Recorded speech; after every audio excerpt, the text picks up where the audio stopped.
dictionary definition of the word is an enthusiast, a fervent devotee, an abbreviation of fanatic.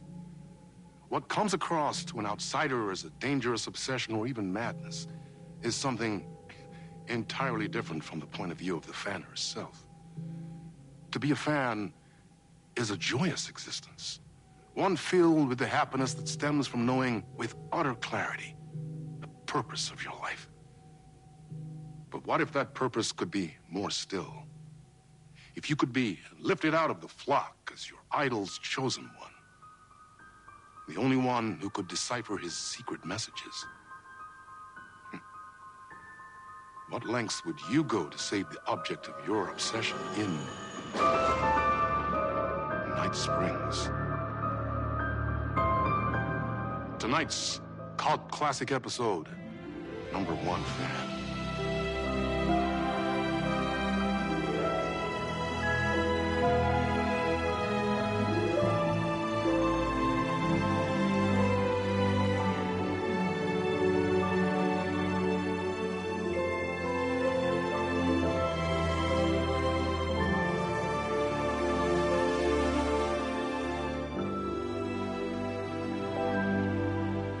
Life's a funny thing.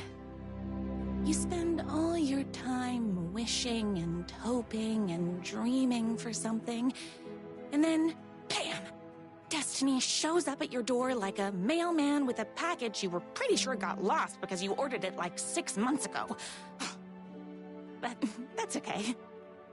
When your destiny has eyes like sunsets and a beard like mahogany-colored velvet, you don't really mind how it arrives.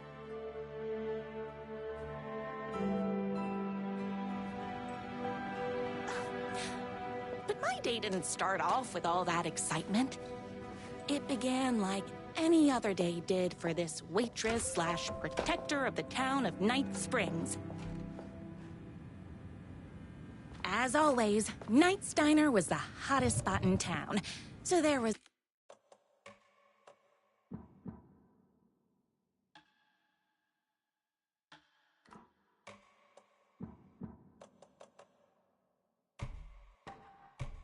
plenty of work to do.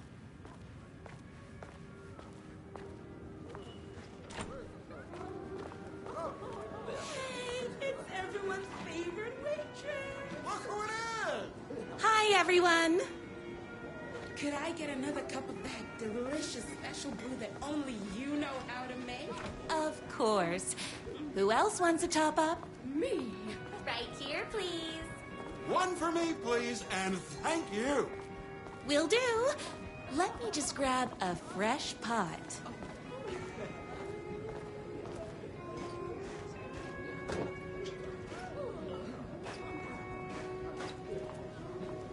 I heard the writer is madly in love with her, but is too shy to make the first move.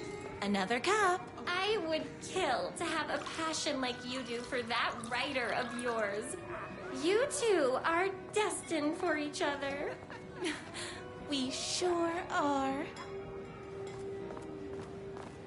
Hot coffee. I heard your fan site for that writer was named best fan site in the world. Congratulations. Thanks. It wasn't easy.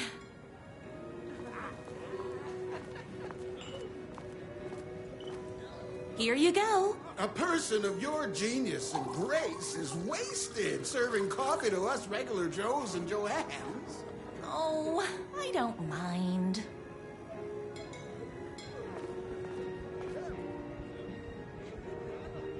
Here's your coffee.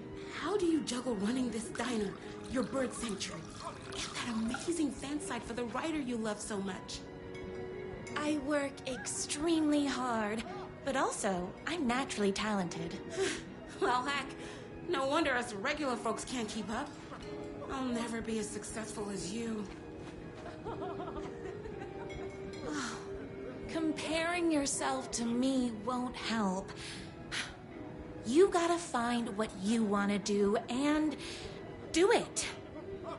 I believe in you. Wow. You just changed my entire way of looking at the world.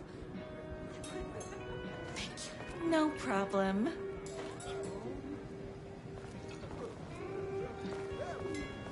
That's everyone's coffee. Better put this pot back.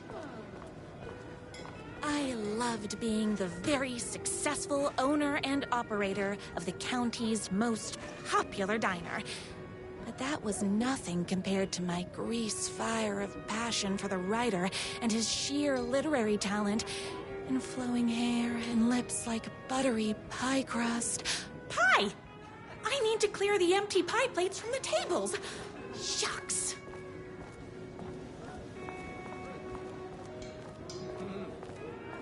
My date last night was a total bust. You're the expert on romance. Any advice? Yes. But first, tell me everything. Long story short, She told me I dressed like a divorced gym teacher. but it's what's inside that matters, right?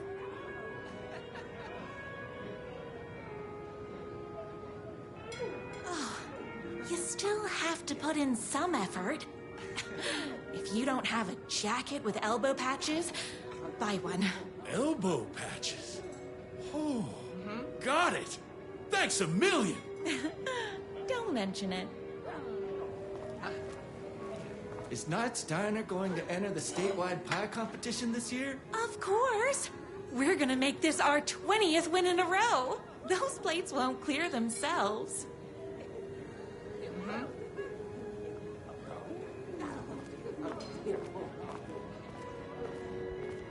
I saw in the news that you saved every single kitten from that bear attack. Amazing! Thanks. Those yoga lessons really paid off.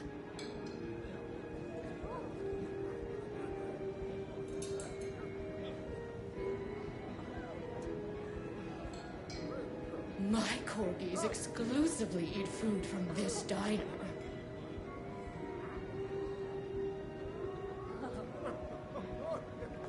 The writer lives just outside town in that mansion of his. Why don't you go talk to him? Oh, we have our own ways of talking.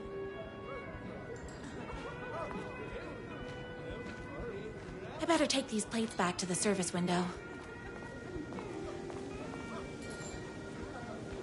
Excuse me, can I borrow you? What can I get you?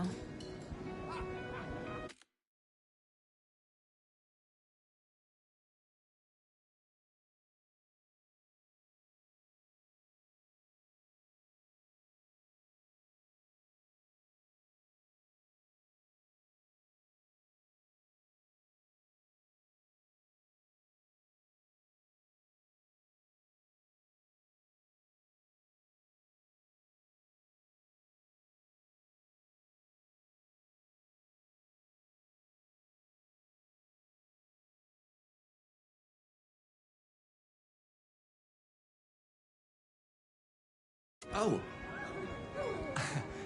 I need a good book recommendation. After all, you're the town's literature buff. Oh, you have got to read the newest book in the Writer's Crime Trilogy.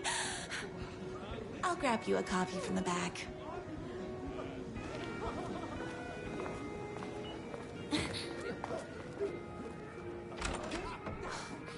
better not crease any pages.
rider whose voice you would recognize in your sleep.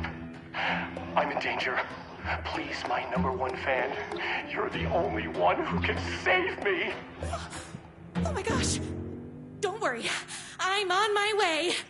My beloved rider was in terrible danger, and I had to rescue him.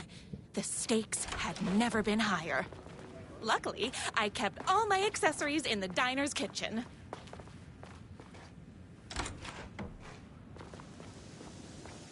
My accessories. Everything a girl needed to claim victory in the battle for love. My bolt-action hunting rifle with a gorgeous walnut stock. Deadly, and looks good doing it. Just like me. My trusty 12-gauge, fully automatic. Extreme circumstances call for extreme shotguns. I was finally ready for a night out on the town. With danger.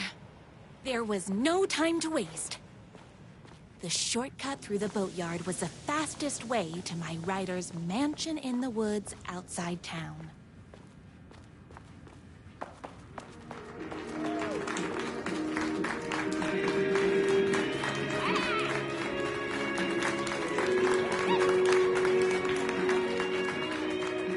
The boatyard is this way! You better hurry! Go through the boatyard! It's the shortest route! This was my moment. My chance to save the rider and make him realize how much he needed me. And if that's not love, I don't know what is. Run the diner while you're gone! Or we'll be way worse at it! Tell him we all love his books! Save literature! You're the only one tough and graceful enough to save... I was leaving my old life behind, like a body left to sink in a lake so no one finds it. Nothing would get between me and my future with the rider.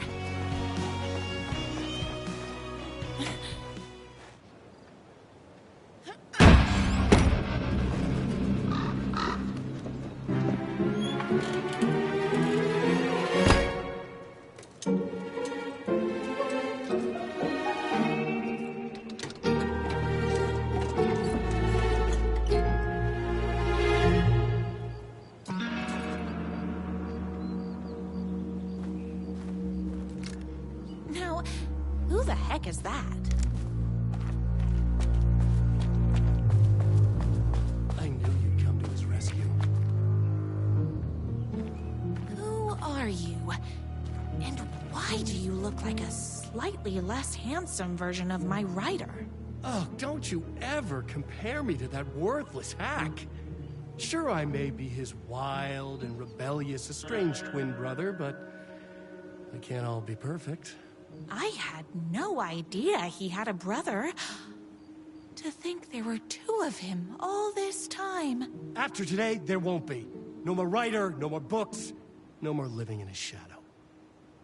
But you're his brother. I'm sure you two can talk it out and realize you have so much in common, and after you change, you can move in together. And I'll come over with popcorn for movie nights. He had his chance for popcorn and movie nights, but he wanted to keep everything for himself. Too bad. You know what they say? If you can't join him, beat him. What did you do to him? I locked Mr. Fancy Pants up somewhere you'll never find him. You won't get away with this. I'll stop you. Babe, I got an army of people that hate that hack almost as much as I do. They're ready to die if it stops him from writing another crappy book. What do you got? I have the power of love. Oh, is that right? Well, you're gonna need more than your feelings if you want to stop all of us. Only a monster could be blind to the poignance of my writer's books. Between me and my writer. Weird! Hey, that hurts, you know? I ate my spinach this morning, so don't mess with me.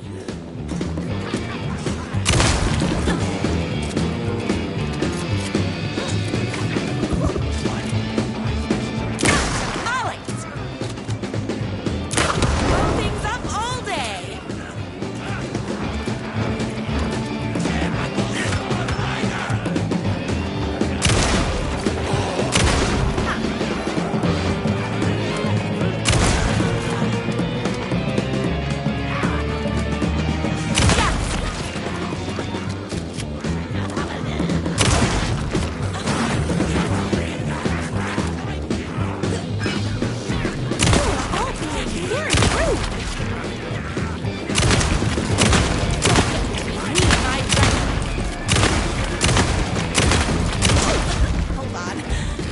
am I gonna?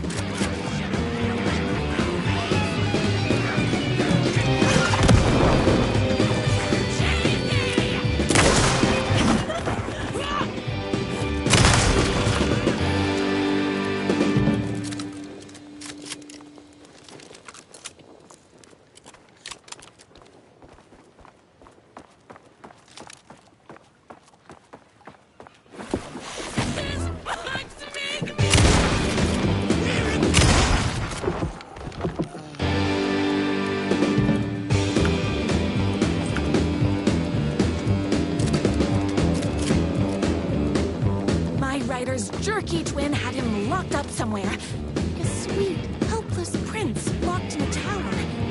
But his fan in shining armor was on her way. Luckily, one of those haters had made a hole in the fence for me.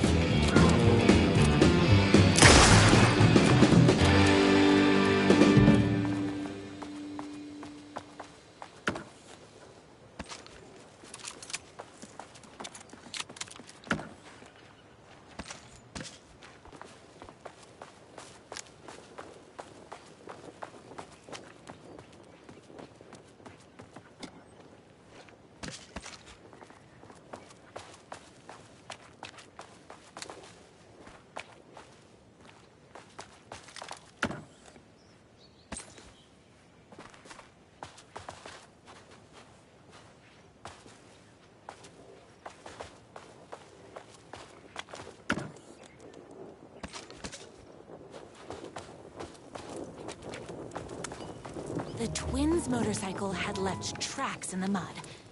I recognized the tread pattern immediately, thanks to my famously keen perception. The tracks would lead me right to my writer and his kidnapper. I felt like the detective from my writer's books, solving the case with my wits. All I needed now was an unlimited supply of black coffee and crippling emotional trauma caused by the untimely death of my spouse.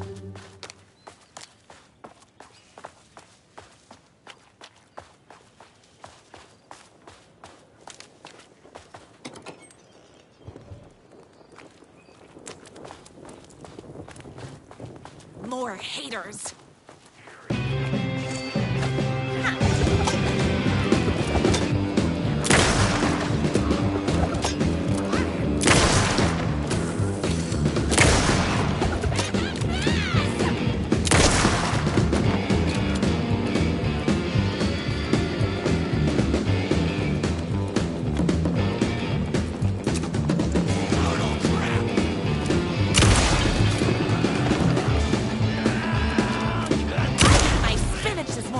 So don't mess with me.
Why hadn't my writer ever told me he had a semi-evil twin brother?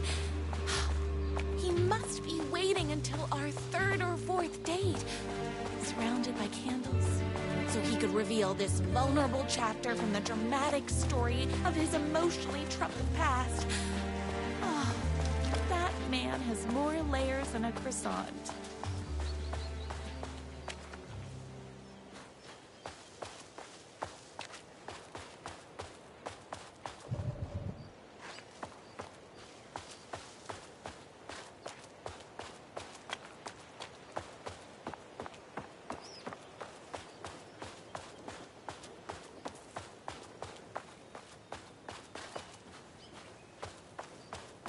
I couldn't let these monsters continue to plague my dear writer with their negativity. I would treat them the same way I treat trolls on my fan site. But this time, I was banning them from life.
My #1 fan. If I don't make it, then I just want you to know that No. I can't say it. Curse my cripplingly sensitive artistic nature. But I love you because you're sensitive. Just hold on.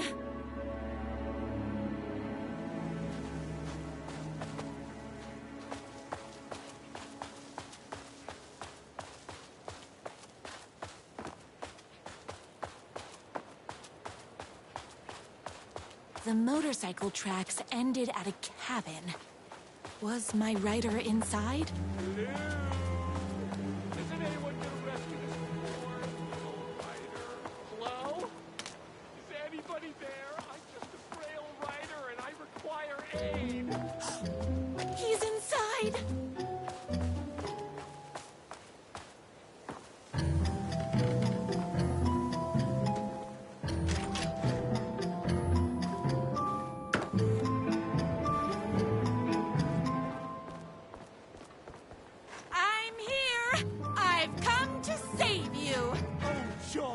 We can finally be together and sit through beat poetry readings and drink $18 cocktails and have high tea with the Queen. Wait a minute. My writer only drinks coffee. 2 sugars, no milk. I keep all the mugs. Okay. No more tricks. I'll be waiting upstairs.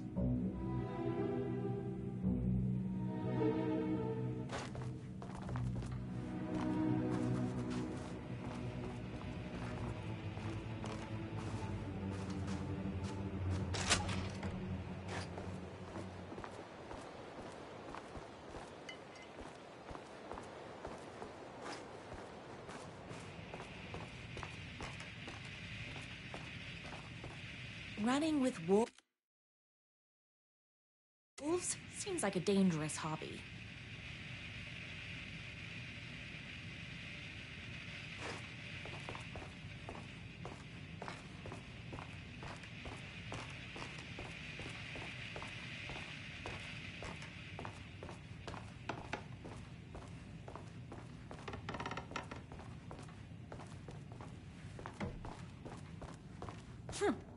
I guess writing doesn't run in the family.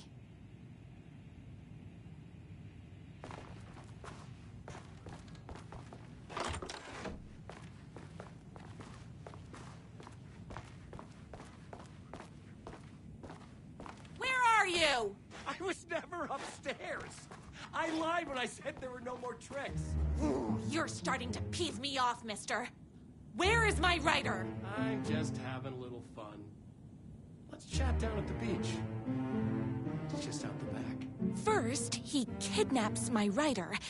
Then he calls him a tea drinker. He had crossed the line. I was going to go to that beach and give this jerk the scolding of a lifetime.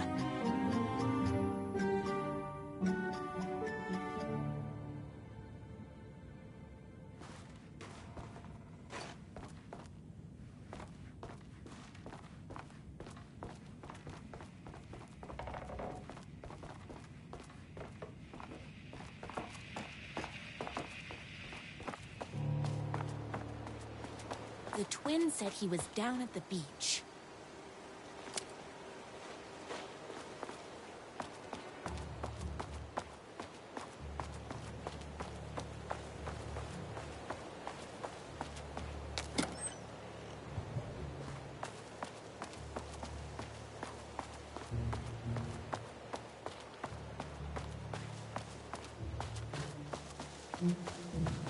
Hey, me and my bike were just enjoying the view. Where is my rider? What do you even see in that crybaby? He's boring, he dresses like a nerd, Hush your mouth! He is a stylish intellectual who is in touch with his feelings. You're starting to cramp my style, babe. And I'm not telling you where he is. What did he ever do to you? I, already told you that? At the boatyard? I feel overshadowed by success, like he's taking everything I can compete. Oh, right. I remember now. It's a self-confidence thing. Well, it's a bit more complicated than that. You are going to tell me where he is, or else. Or else what, babe? You asked for it. You're rude, you have no manners, your too cool to care attitude is attractive initially, but drives people away after they realize you're emotionally incapable of letting your walls down to reveal that you are a vulnerable human being just like everybody else. You are trying way too hard with that outfit. No, stop! I don't like being seen! Listen, I never had your precious writer. I was just keeping you distracted while my army of haters storms his mansion. Now the love of your life is doomed. Doomed!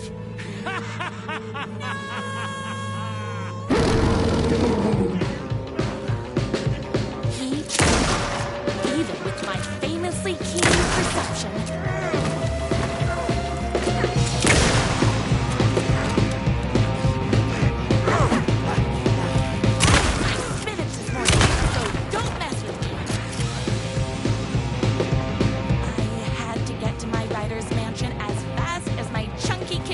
Would take me.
I knew you, my #1 fan. would never fall victim to my twisted brother's lies. His hatred for me is as inexplicable as the sunrise, and just as fiery. But I knew your heart would never waver. You're the only one who can save me. I believe in you.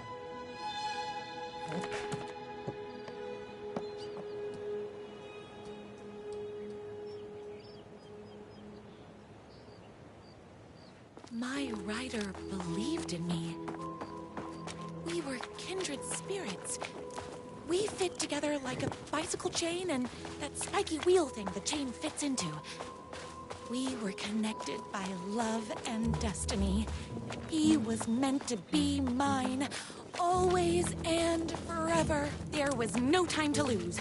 I was the only one who could save the writer and the very soul of literature from these evil haters. The fate of all art rested on my shoulders. The stakes had never been higher.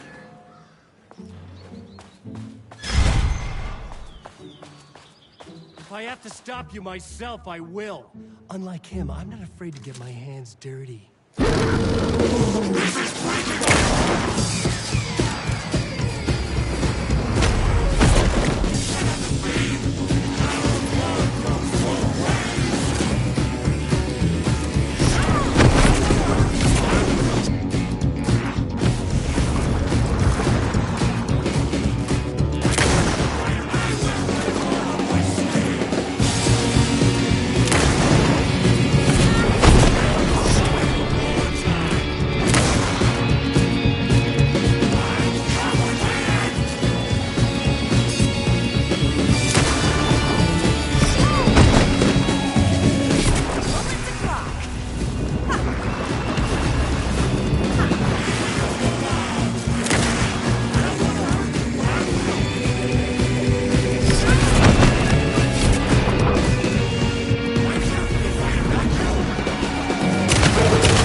Oopsies! Can't forget the bullets.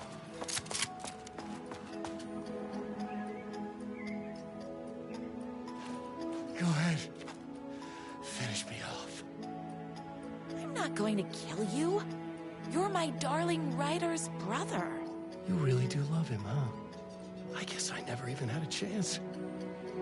I was just jealous of his talent, his money, his velvety hair. But mostly, that he's got the love of somebody as amazing as you. Oh, you silly werewolf. You could have all those things too. You just need to stop wanting to be him and start wanting to be you. Your words have shown me that it wasn't my brother I hated. It was myself. Oh, what have I done? Those haters will tear him apart, and it's all my fault. Please, go save him. Oh, I intend to.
Isn't going to kiss himself.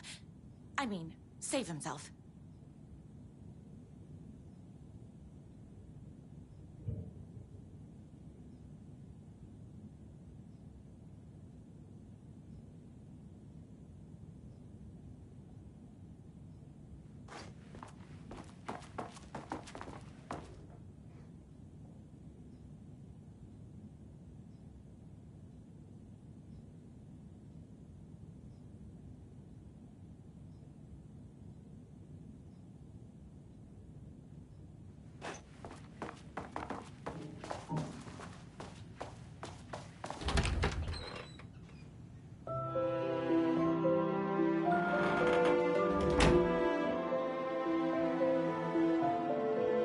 And there he was.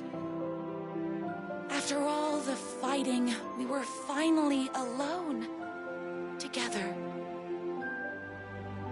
Our love was written in the stars.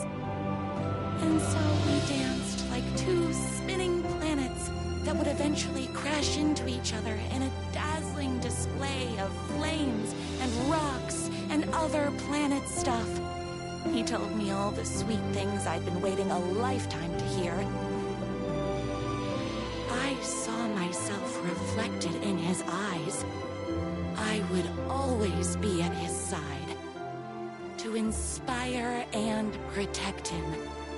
He needed me, now and forever.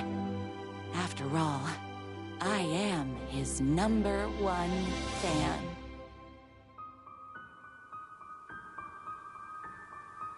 A fan and the object of her joy come together against a world trying to keep them apart. A happy ending for some. But is happiness, like beauty, all in the eye of the beholder? Where is the line between fandom and fixation? One can never tell in Night Springs.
Young woman on a mission to save a missing loved one. Desperately trying to stay one step ahead of the shadowy government agents hunting her. Agents from the very same agency that took the only person she cares about. On her quest, she is guided by her mysterious alien guardian angel. Her guiding star shows her the way, as it always has. She does not know what strangeness awaits her as she follows its unwavering light to the small town of Night Springs. Tonight's dreamlike episode, North Star.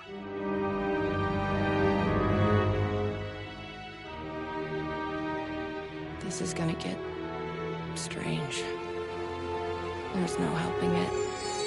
The universe is much deeper and weirder than people know. My brother and I know. We've seen it. We've seen you. But there are some people, an agency, that doesn't want anyone knowing more than what they see. That's why they took my brother and have been chasing me my whole life. But I can't keep running.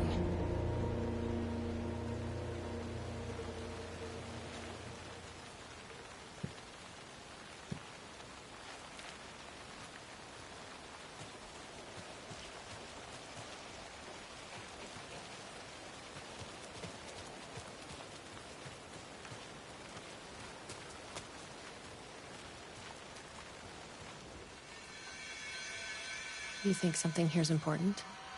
What, the numbers?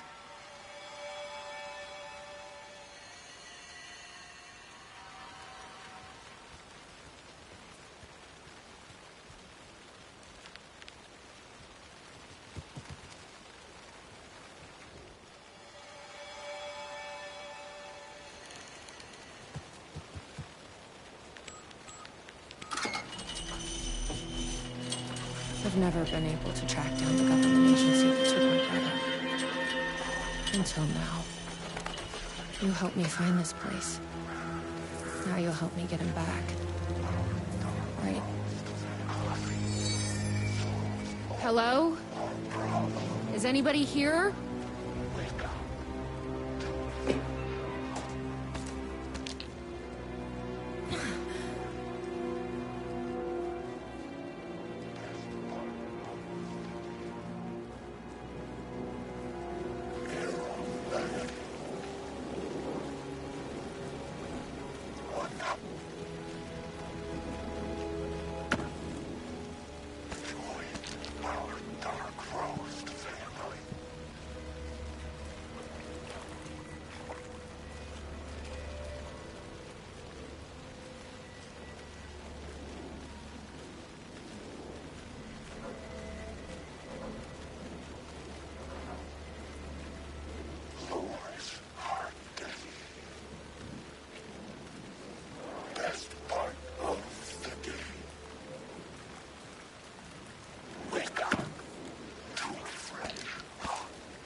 Why does an amusement park need a welcome center?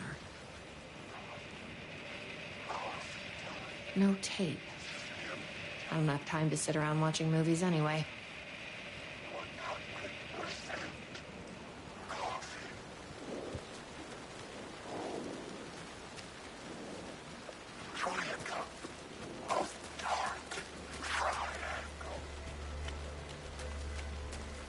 The gazebo?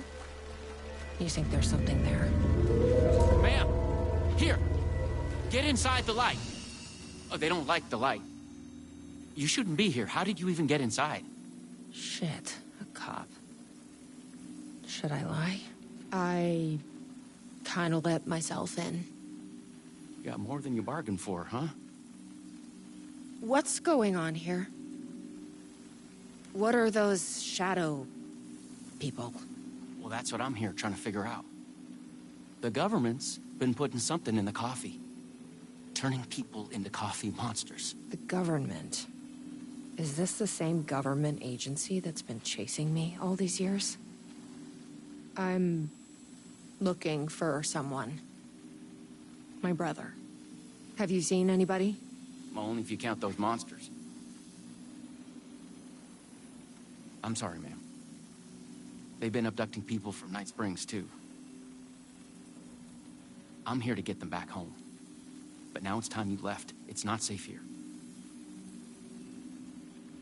Something in the coffee is doing this? Really? Took me a while to wrap my head around it, too. At first, I thought... Well, I don't know what I thought. But now it's clear. This is deep state science. I'm not going anywhere until I find my brother. I respect that. There's a warehouse just past the park. It's locked up tight, has some fancy government security system, but the intercom is busted. I figure that's where they're keeping our missing folks. There's a spare pistol and flashlight on the bench. I'd feel better if you took them. Those monsters don't do well with light. And whatever you do not drink the coffee. This should make things easier.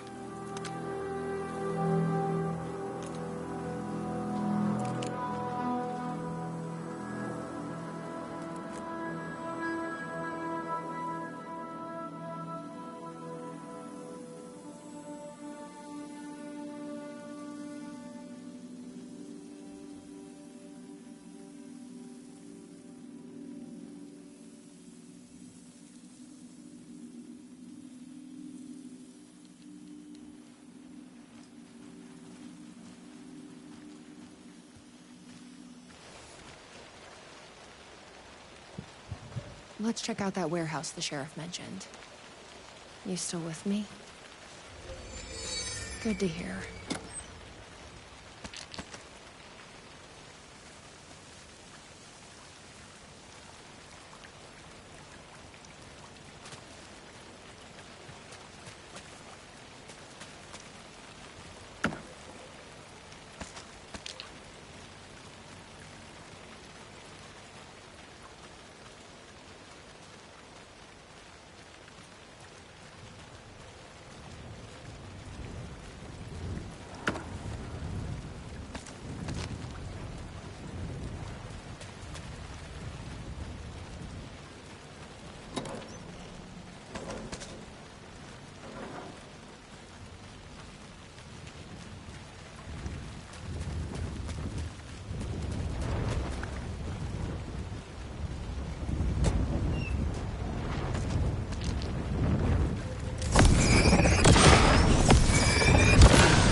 This must be the warehouse. But how do I get inside?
Hi, I need to get inside. Please insert passkey.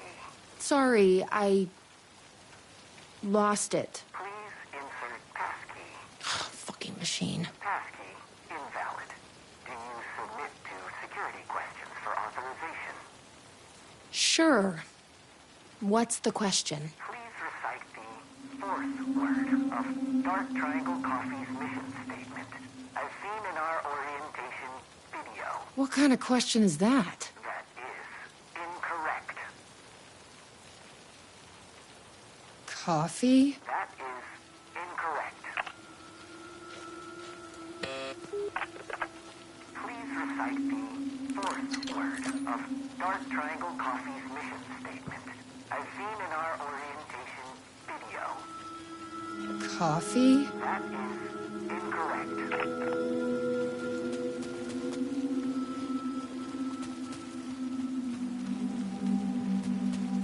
Guess we need to find that orientation video.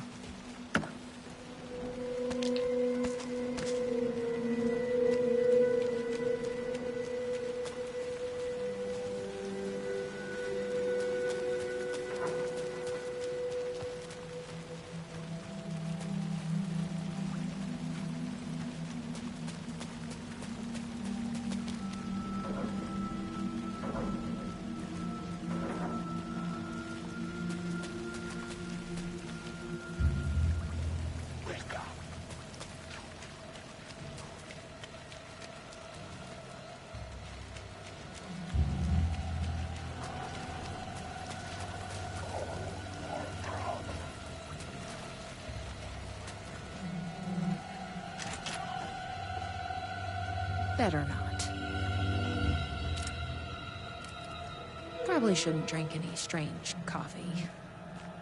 Sheriff said not to drink this stuff.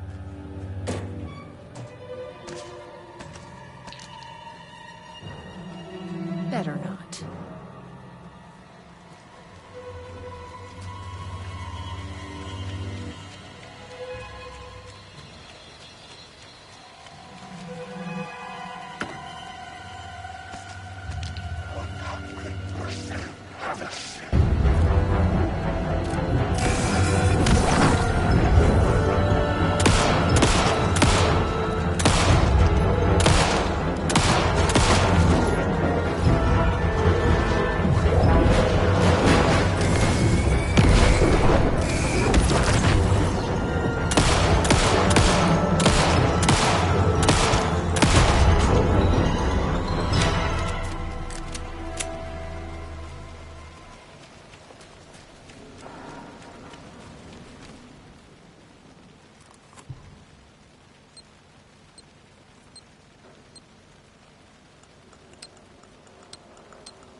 Hey. Well, I'm glad to see you're okay. A videotape was missing from the Welcome Center. I think the password I need is on it. You haven't seen it, have you? Yeah, I've seen it. But that tape is chock full of government brainwashing. I watched a bit, and it was doing something to me. It's dangerous. You can't watch that tape. I need that videotape, Sheriff. Well, this is exactly how they get you.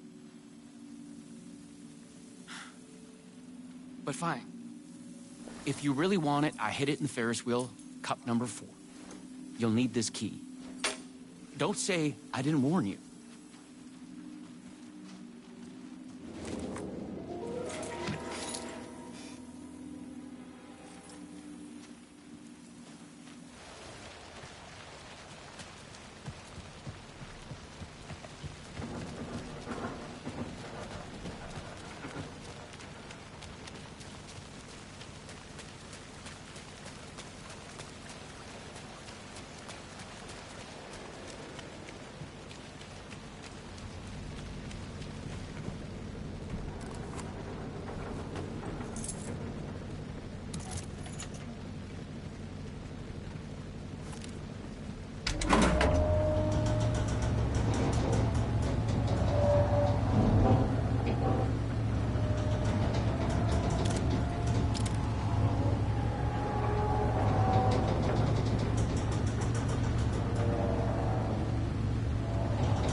So, you up for a movie?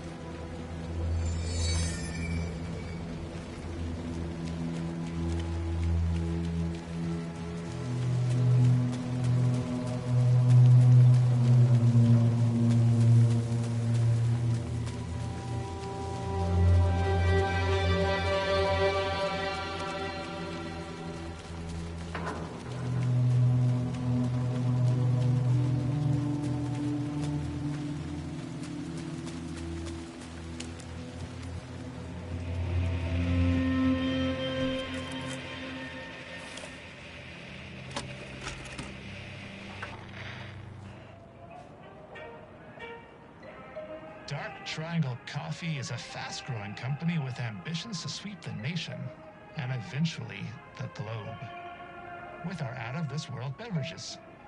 Drawn by our coffee's distinctive flavor and our unique beans, people are rushing to join the Dark Triangle movement. The company's mission statement is simple. To drink the truth There. is to become That's what we need. one. Password Our is financial truth. and spiritual growth Now has we been can accelerating work. at speeds previously unknown what to is- humanity. Something is... Soon everyone will Something is... Oh, in my head. Please, you need to... Breathe. Please, no, please.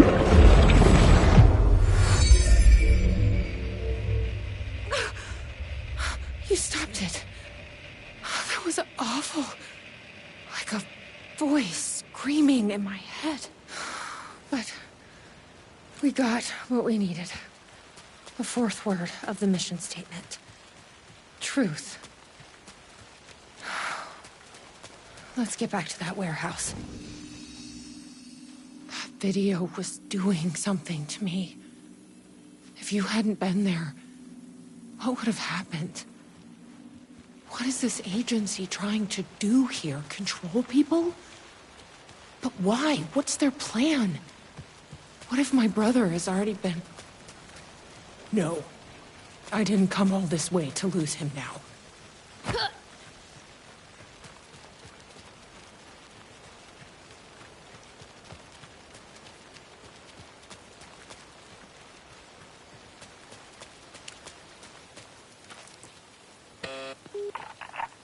Please recite the 4th word of Dark Triangle Coffee's mission statement, as seen in our orientation video.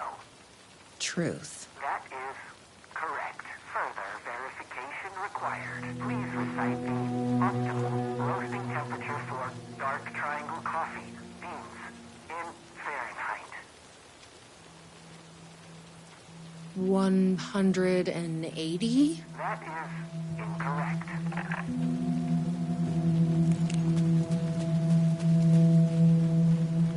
The optimal roasting temperature. You don't happen to know, do you? Didn't think so.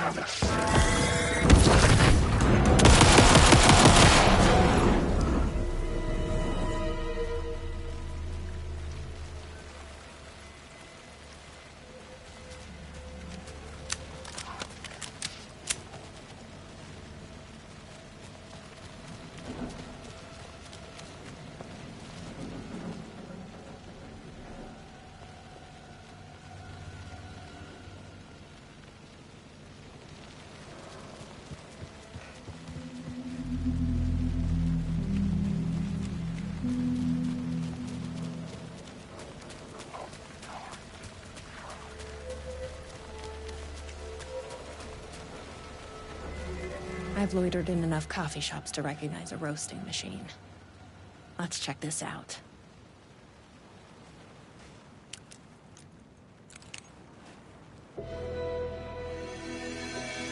The temperature is more than the sum of our triangle. What does that mean?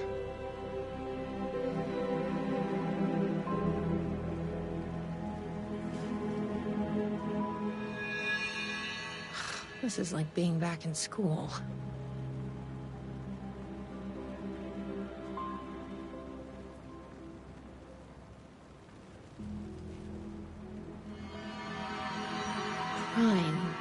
Prime what? Prime number?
Guess they only hire mathematicians here.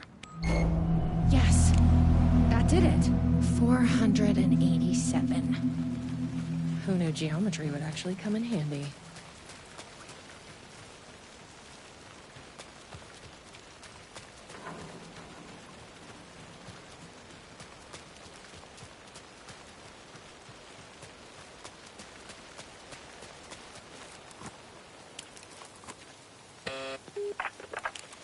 Recite the optimal roasting temperature for dark triangle coffee beans in Fahrenheit.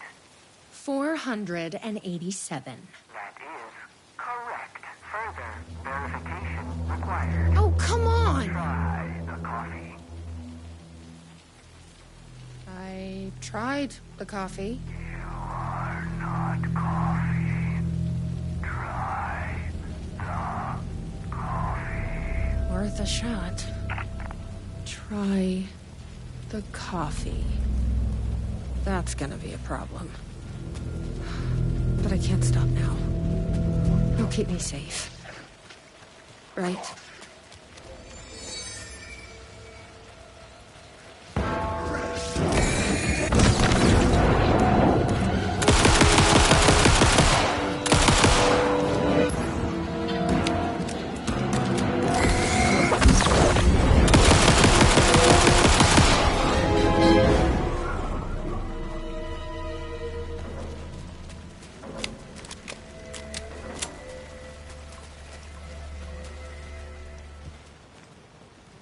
Yeah, this looks completely normal. Here goes nothing. I'm trusting you. Huh. That wasn't so...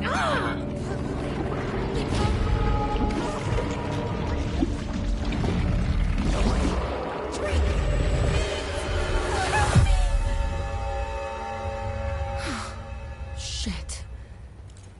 There's definitely something wrong with this coffee. I knew I could count on you.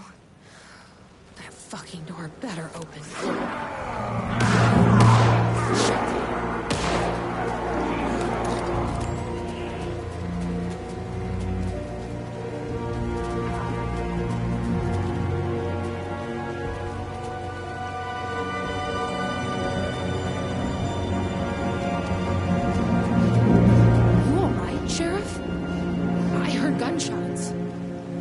Yeah, no, I'm fine.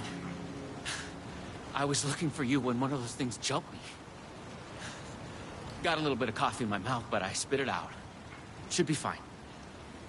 But listen, I figured something out. What did you figure out? Are you sure you're okay? Yeah, it's nothing. Those government bastards will never get me. But it's not just the government. There's something else here. I don't know what it is, but it's... You need to get your brother and get out of here as soon as you can. Promise me. Yeah. I promise, Sheriff. Good. That's good. I'm just gonna catch my breath here a minute.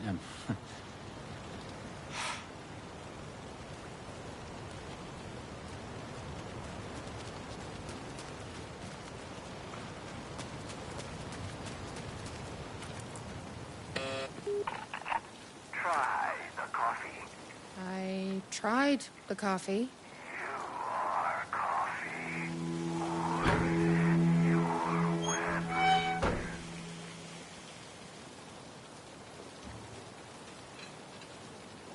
You may enter. Welcome. Coffee. Here we go. You ready? Glad one of us is.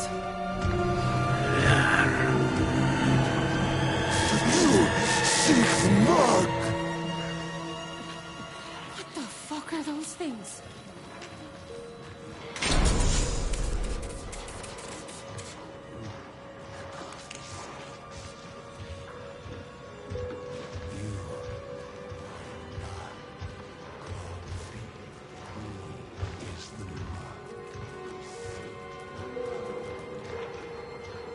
Locked.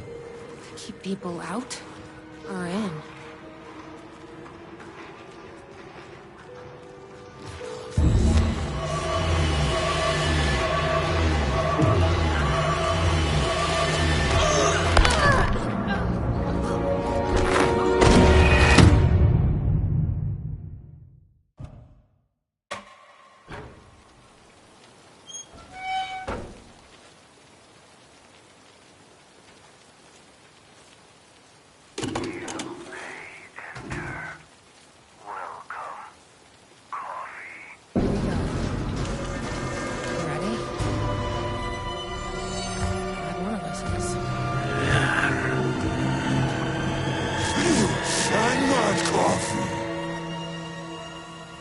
What the fuck are those things?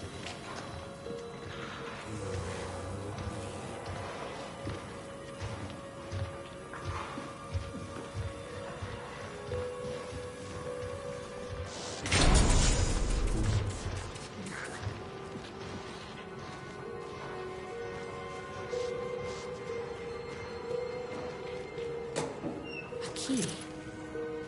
Probably worth holding on to.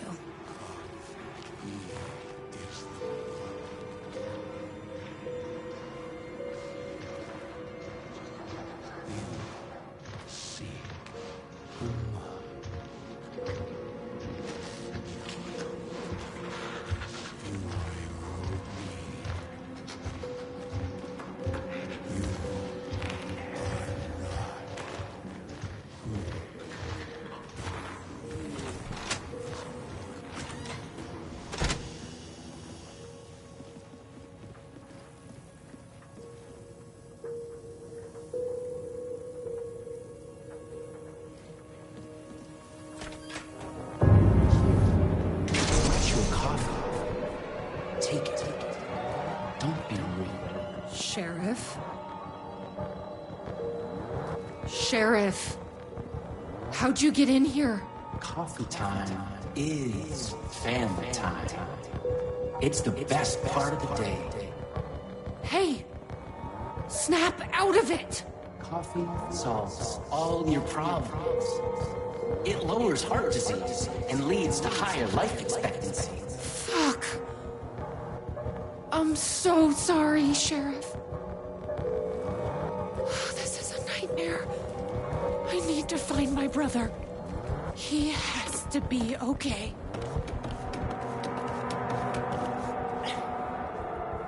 What the hell? Have you ever seen anything like this?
Conspiracy within a conspiracy. How can one expose a lie when the truth exists beyond our wildest imagination? Who can ever truly know how deep the rabbit hole goes in Night Springs?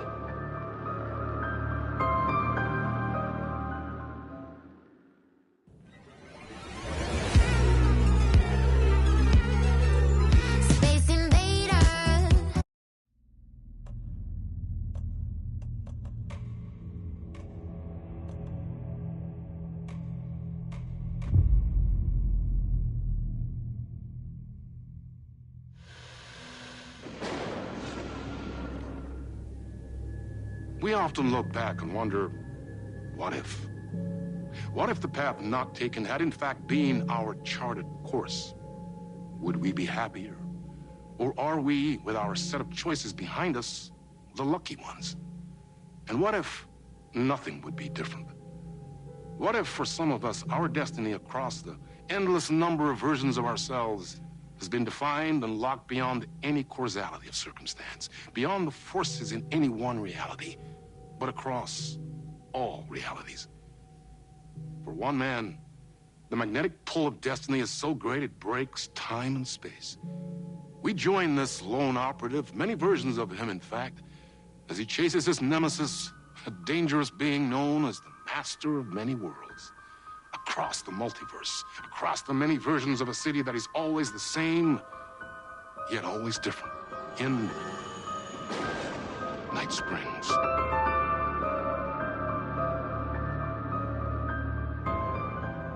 Tonight's reality-bending episode, Timebreaker.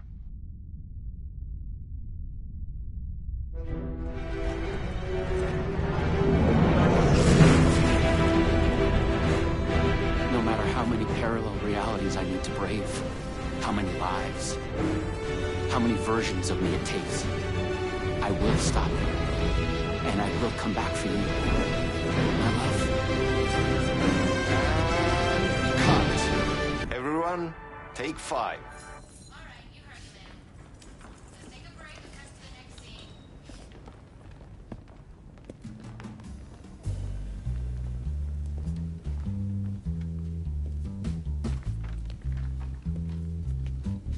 Was that okay? I mean, I can do more. I can do less. Yes, yes, yes. Sean, I'm really happy. Let's talk. I love your instinct on this, but we can still push this further. Immerse ourselves into this story. Believe in it. Make it crazier, wilder. Ba, ba, ba, ba, ba, da, da, da.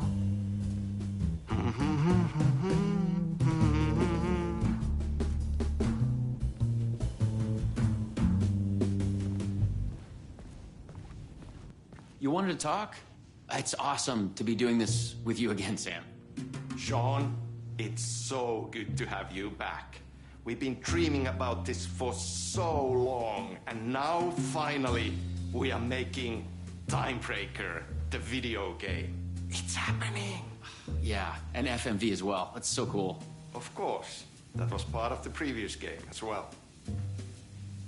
I'd like to talk about my character, just get deeper into the lore. Hey, I could talk about this for days. He's a multiversal agent. Goes by many names as there are many versions of him. Breaker, Branch, others. He's searching for his lost love while his ruthless nemesis, Door, the master of many worlds, is murdering versions of him across parallel realities. He must track down and stop Door. That's so cool. You've done cool superhero roles in the past. Long term, the agent will grow into the ultimate iconic superhero. Oh, that's awesome. So, the Vortex and the Gadget. Sorry, I keep forgetting its name. There's just so many acronyms here. But it helps me travel through realities? Acronyms are cool, right? Like tiny mysteries. You power up your PRS, polyhedron reality shifter, with a SEN, shifter energy node, to activate a LumiVista TV and ride the vortex between realities. It's all REC, Ripple Effect Corporation tech. And you have a gun and a TPS, Timebreaker Solidifier, to defend yourself. Right, yeah. You clearly have your own vision of the multiverse. The right vision, the truth, it's all out there. That's where these ideas and inspirations come from. They seep through. Somewhere this here, us talking, is part of the video game, and another version of you is playing it. Somewhere your character, the agent, is real, and he could appear here through a portal anytime now. Right. Yeah, right, Sam. You are a maniac, man. Totally. Okay. So, what do we shoot next? We need to set up for the next scene, where your nemesis pulls you into a parallel reality. You can go to your green room, chill out, learn the lines. I left the latest draft of the screenplay for you there. See you in a bit. Cool. Can't wait. Sometimes it's hard to tell if Sam's joking. That deadpan Finnish humor. And a reputation of being a bit out there. I picked up a weird vibe when he talked about the multiverse.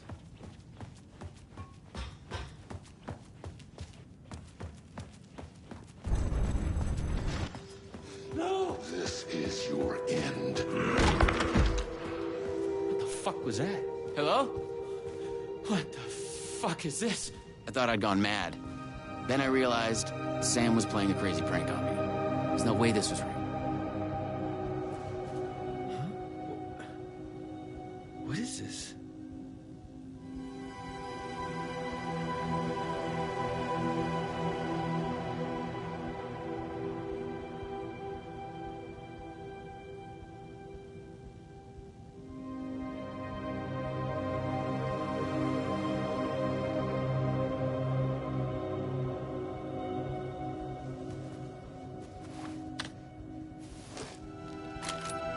I had to admire how real the body and the props looked. So we got another one of you, huh? Too late again. Excuse me? No, this is just, it's a prank. It's just a prank. Wait, are you? Shit. You're not Branch. Oh, no.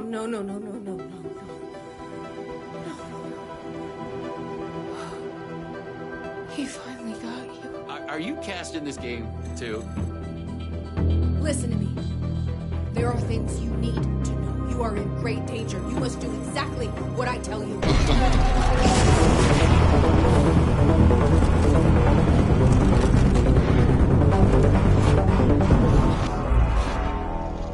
What the fuck?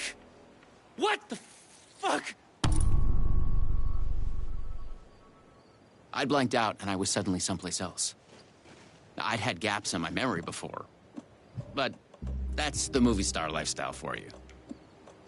This was something else entirely.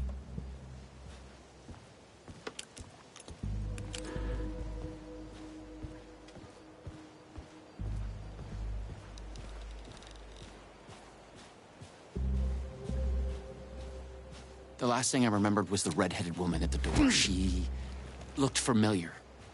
She was trying to tell me something, and then it went dark. It felt like a dream. Think, man. I need to get out of here. A psychotic episode? Or was the multiverse true after all? Did Sam do this? An elaborate hoax? Off-the-wall, method-acting reality show? It had gone way too far. Okay. Yeah, let's go with that. Act like this is true. Okay? I'm an actor. I can do this. And once it's over, we'll have a good laugh.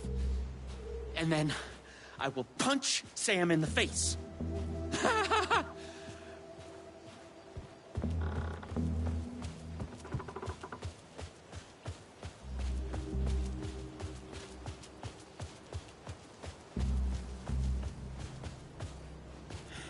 Where the hell am I?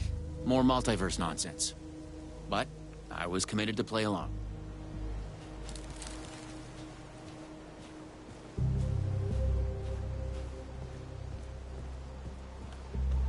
What had Sam said? I needed to find an energy node and use this rod thing with it, the PRS, was it? And look for some kind of TV to get the hell out of here.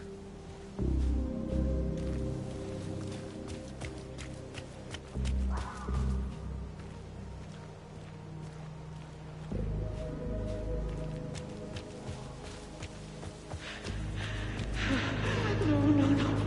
Door's coming. He knows where I am. Who's that? He's coming. He knows about the trailer. I need to hide the energy. I need to get it away from the trailer. Away from the TV. No. Oh my God. I wasn't certain this was a prank anymore. I heard a voice in my head. It sounded like me.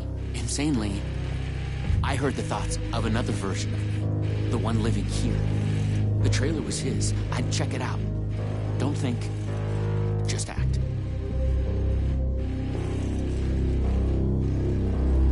The handwriting was mine. Paranoid theories about the multiverse and Door. The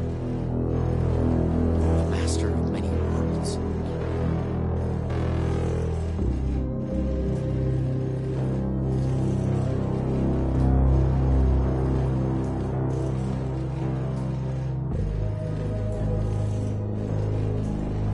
The energy node was out there in the forest somewhere. I was wasting time. I had to go look for it.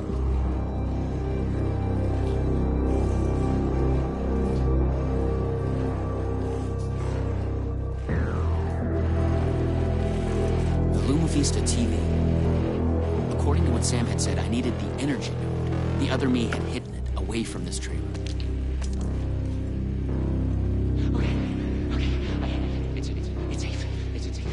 The creek's deep in the forest, all the way in the waterfall. It's safe. Now get the fuck away from here before Door zeroes in on me. I'll make it. I'm the chosen one out of all the versions. Me. Yes. He's hidden the energy node at the creek in the forest. I have to find it.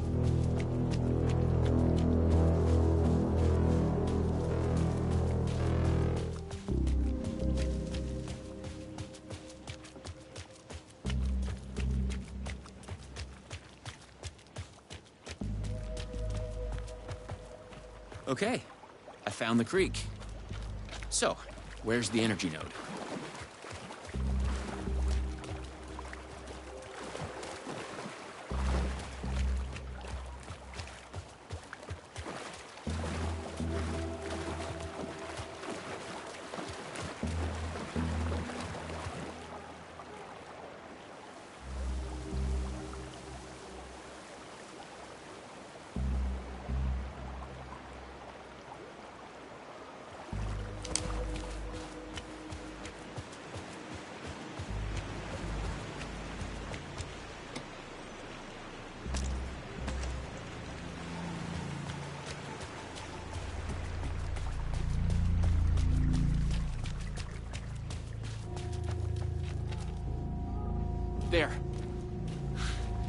just like in the video game.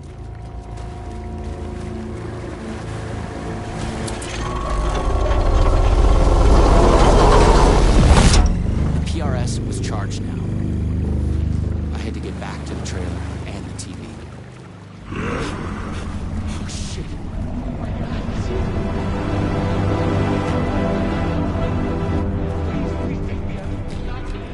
You can't escape.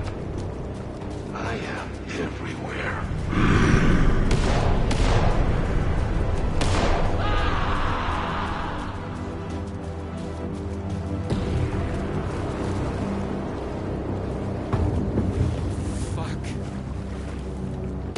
Fuck this shit! I thought it was just the plot of the video game. But it was all real. Door. The master of many what the hell? Don't try anything! It's all true. It's no hoax. No video game. It's really happening. I was lost in the multiverse. I had to become the role to survive. Be the agent. I had to get back to the trailer and the TV. Use my PRS on it.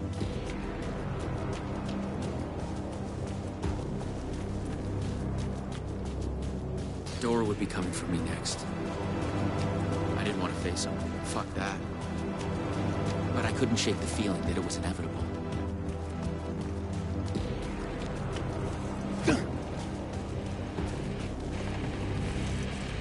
Use the PRS, the polyhedron reality shift off the TV, to get out. I felt a strange pull from the vortex on the screen. I was afraid that wherever it would take me, I was going to run into this door person. But I couldn't stay here either.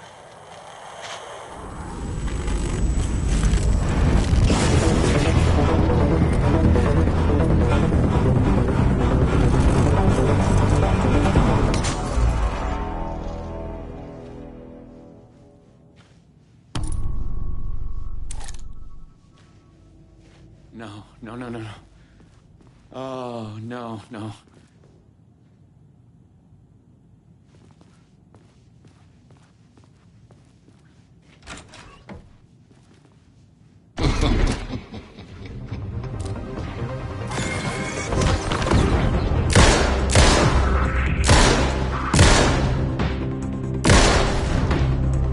I was in a different reality, but not better, worse.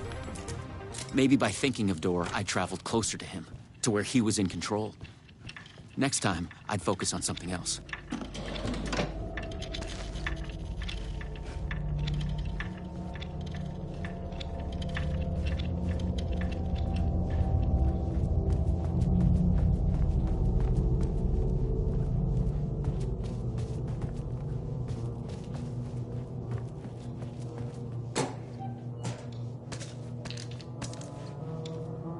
I had to find the right version of the lobby in the right time, when what I needed was there.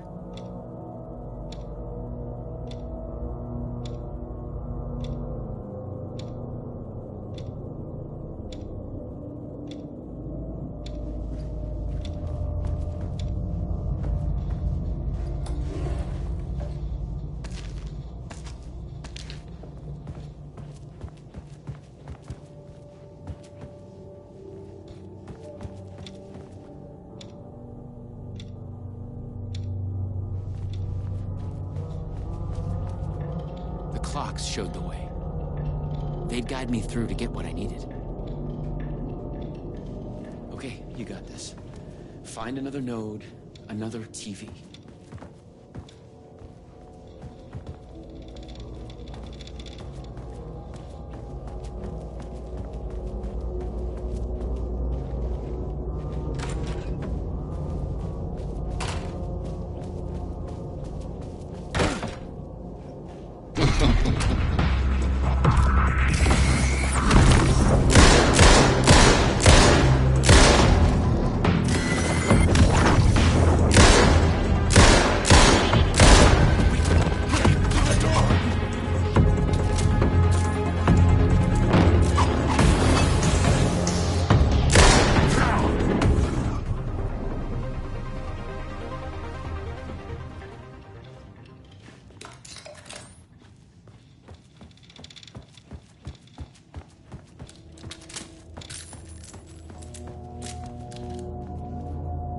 same warning sign as before. Made me think the fabric of this place was unraveling. Something to do with door?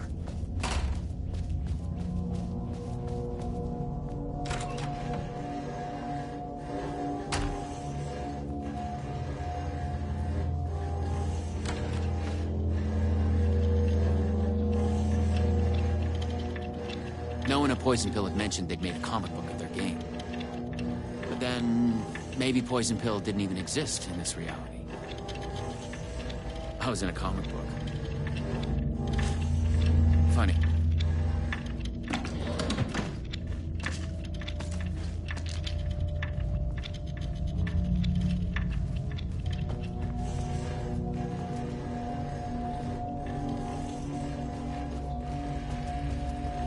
A Luma Vista TV.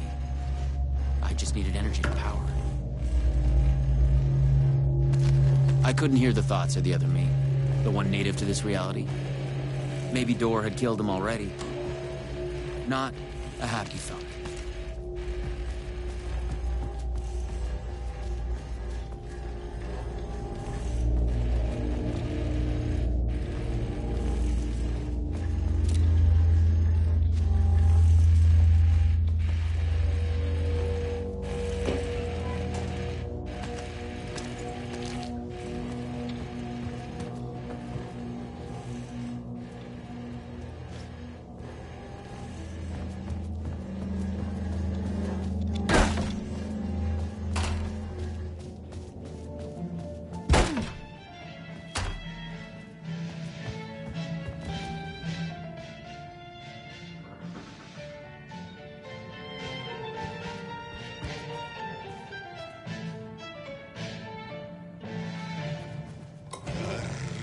Luulin merta kerran, runon lausui hän.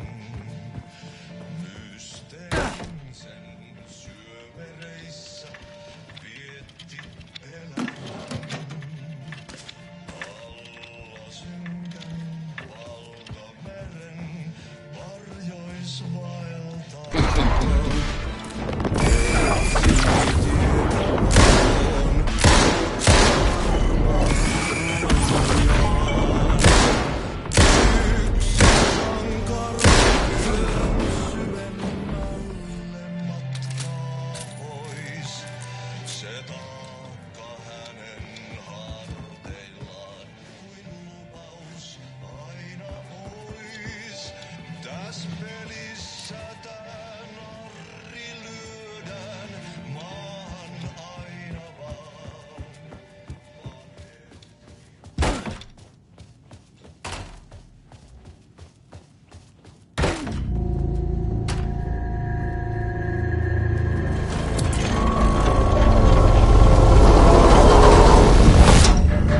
Was charged up. Now I'd find my way back to the TV.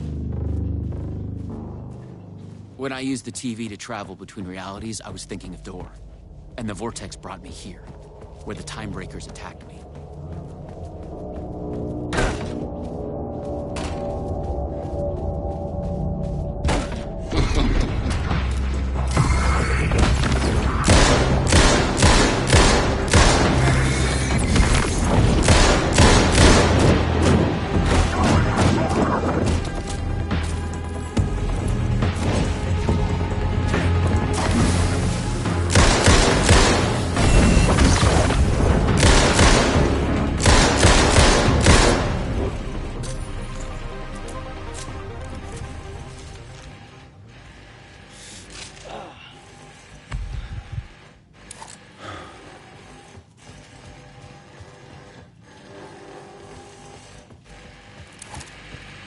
This time, a different attack. She knew things. If I could find my way to her, she could help.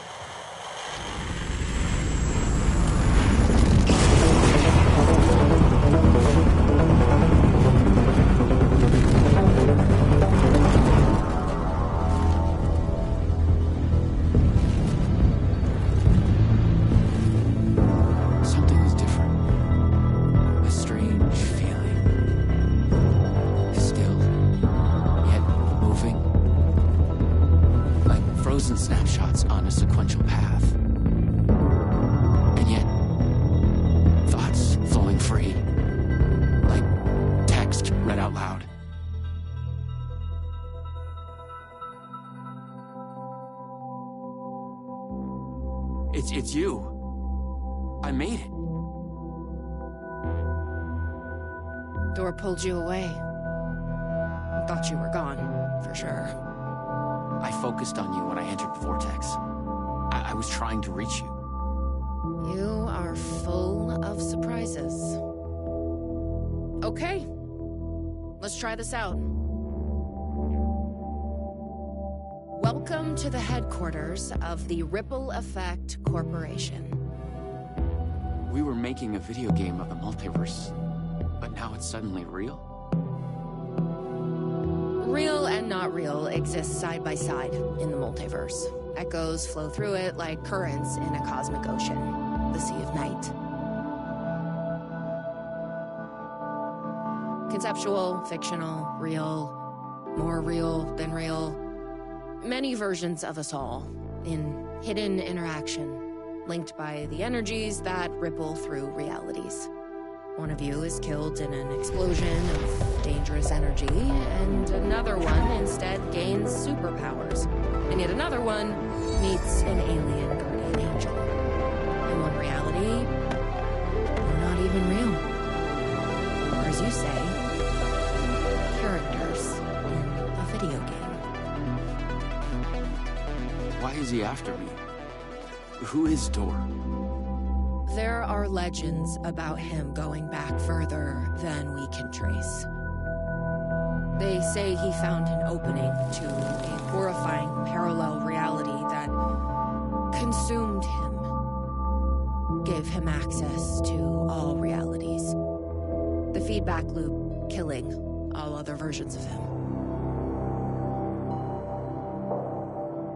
I am on the threshold. Liminal.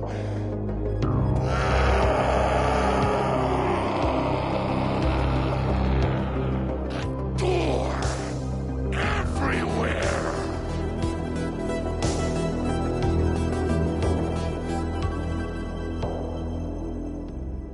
We don't know why, but he sees the versions of you as a threat.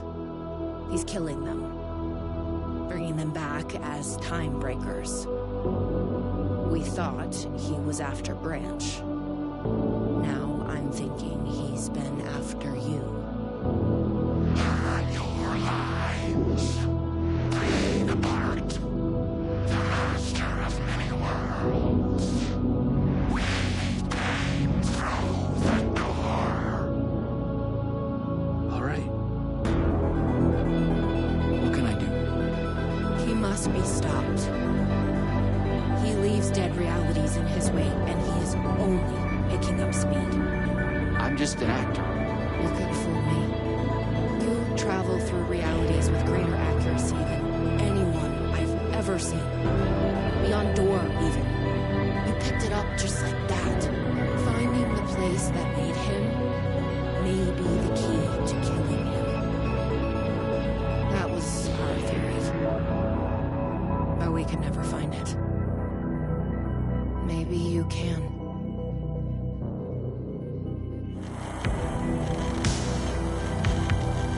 Was there something between you and Branch?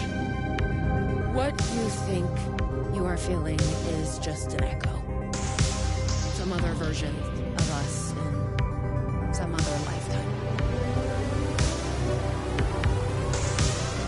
Maybe.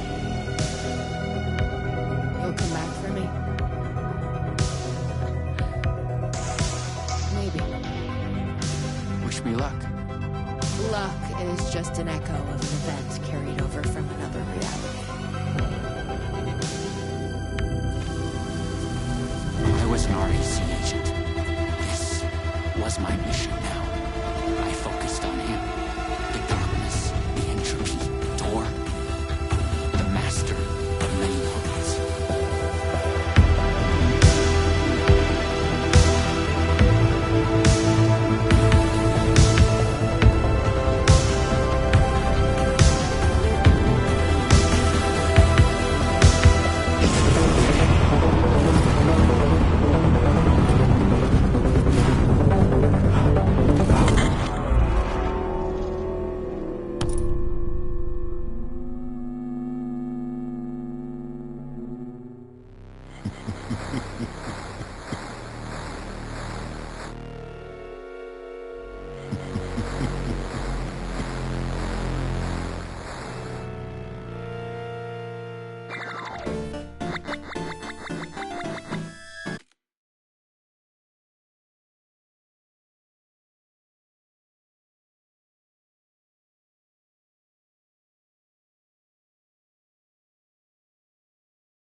edge of the multiverse. Or some deep, dark trench in it. Everything sucked dry of color and energy. I had to find door, or the means to travel on.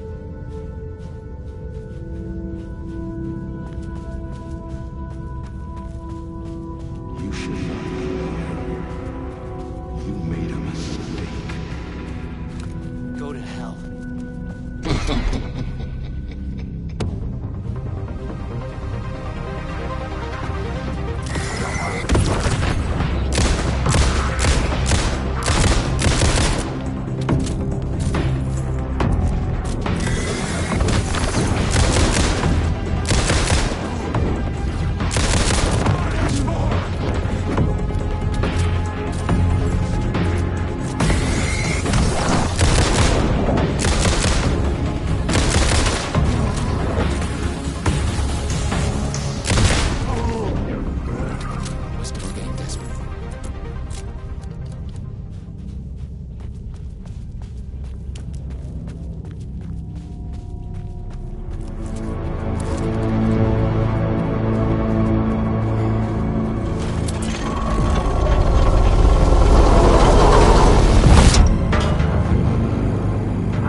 I was close. I knew I was close now.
have witnessed a case of mistaken identity.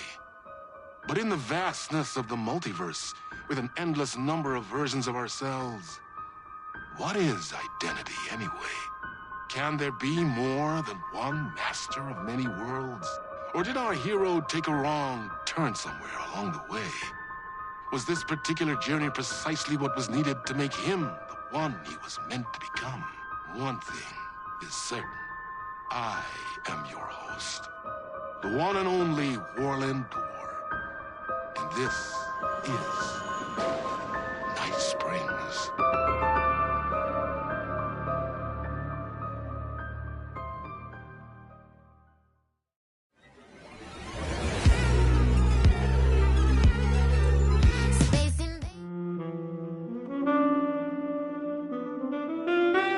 Chasing the murder cult made me feel like I was caught in a loop.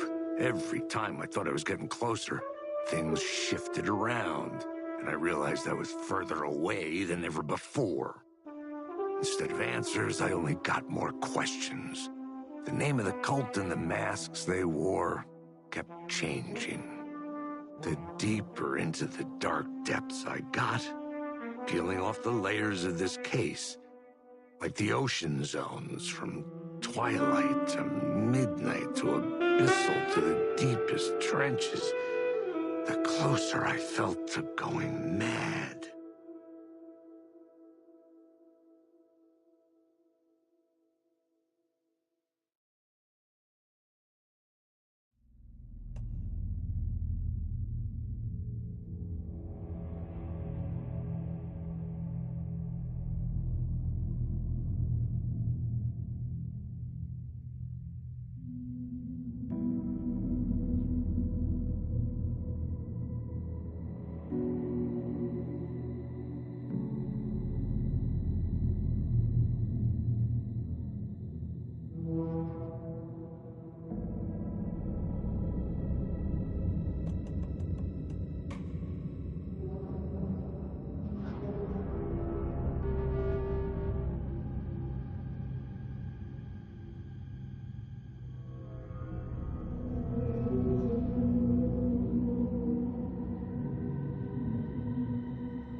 This isn't the Bureau's first time in Bright Falls.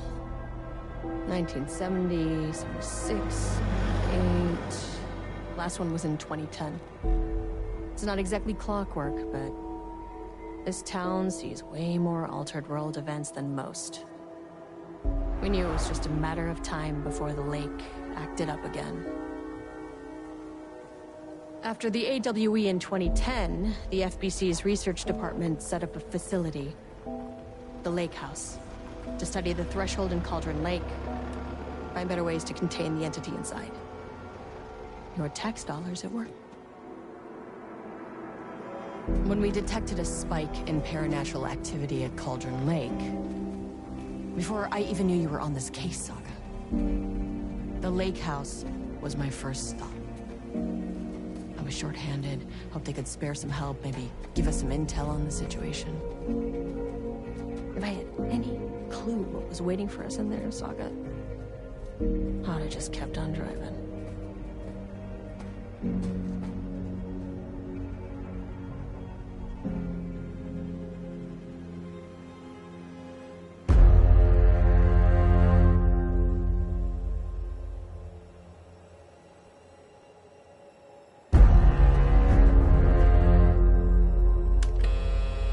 This is Agent Kieran Estevez responding to an AWE alert in the vicinity. I need to speak with the Marmonts.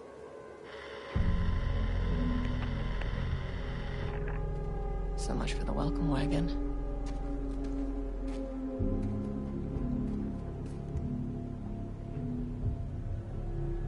You all set up the perimeter. We're on the Threshold's doorstep, so keep your eyes peeled. Yes, ma'am.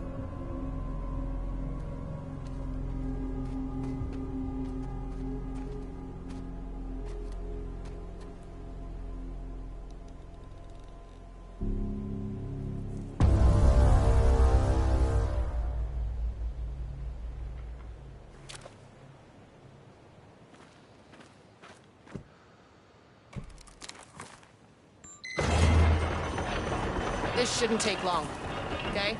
You see anything, radio me. Roger that.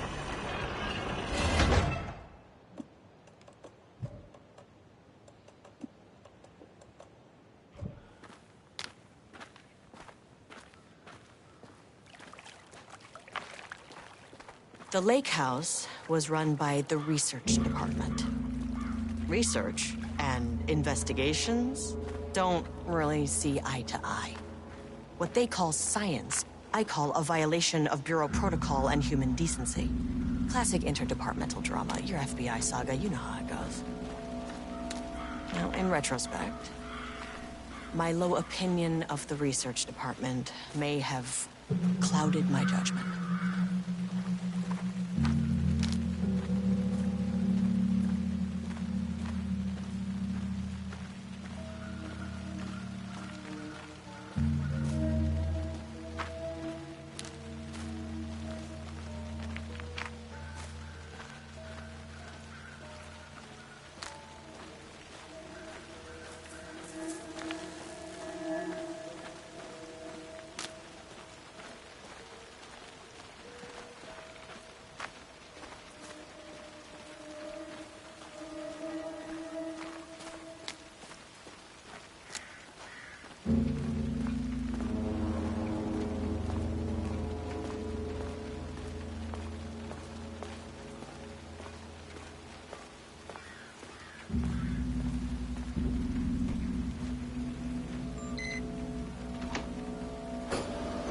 Hello? Agent Kieran Estevez, Investigations Department. No one wants to check the individual carrying a firearm into a restricted government facility? No? Okay, well, it was definitely going in the report.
That's handy.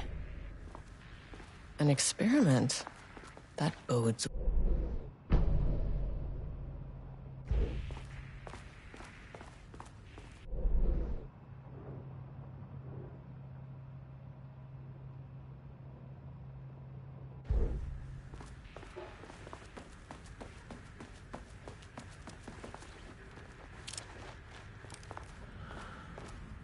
Dr. Marmont's not here. Nobody is? I'll have to check downstairs.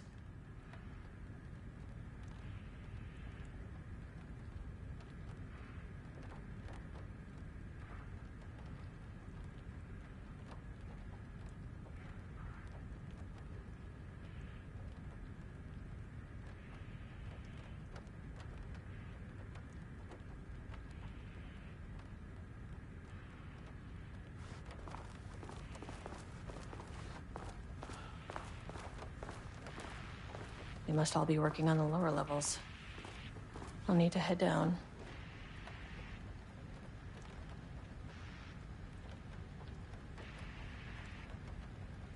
Changing passwords, huh?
It's locked.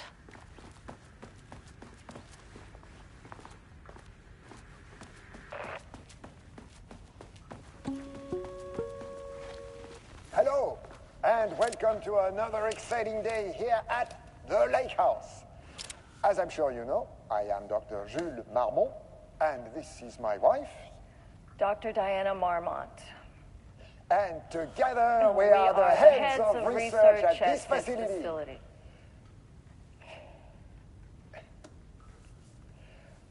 We want to thank you all for helping us break new ground in our study of Cauldron Lake.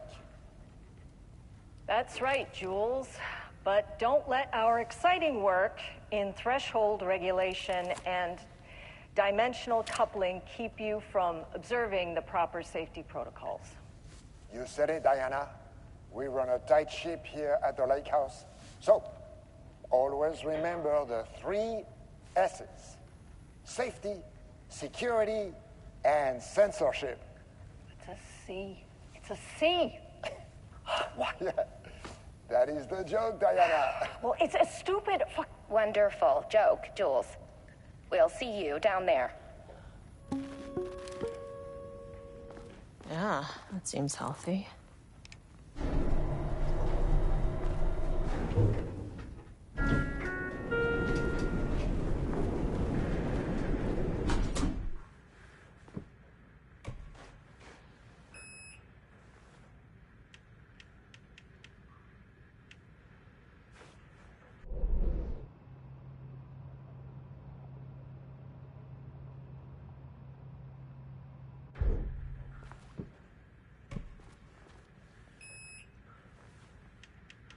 Access denied. Access denied.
This should come in handy.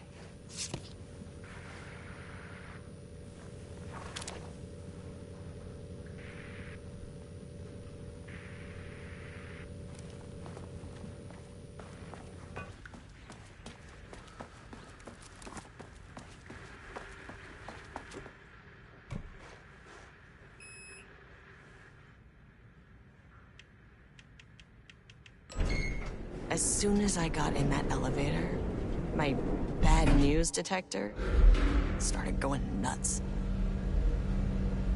Estivesta team, something's going on in the lake house. I want all nearby agents to push.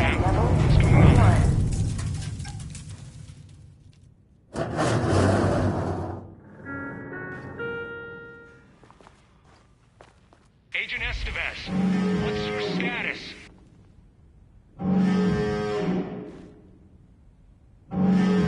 Breach detected on sublevel 5. Staff should seek shelter immediately. We have a situation in the lake house. All agents converge on the facility now.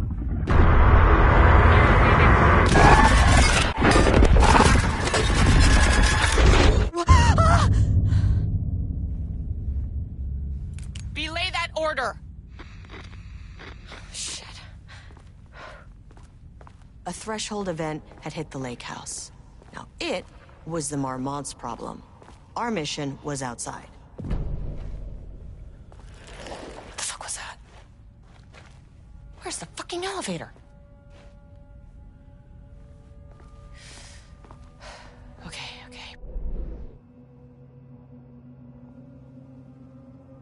Cauldron Lake, they're not smart.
Okay, he doesn't do a damn thing without power.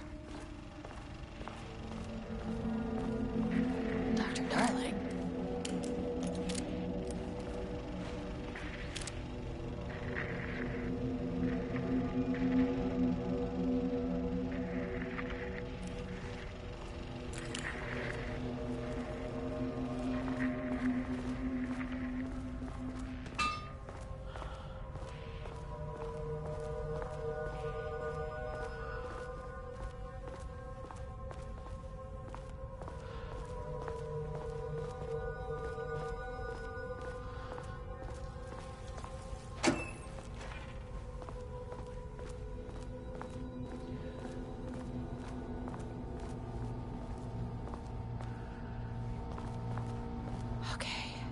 Power core receiver. Plugging a core in should get the lights on.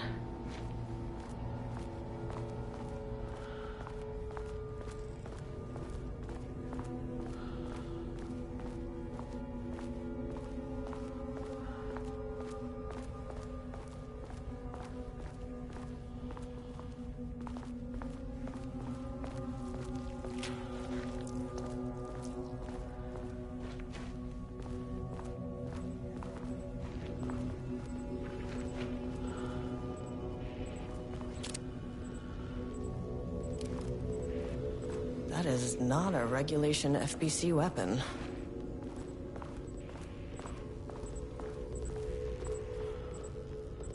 Jules's keycard could be useful.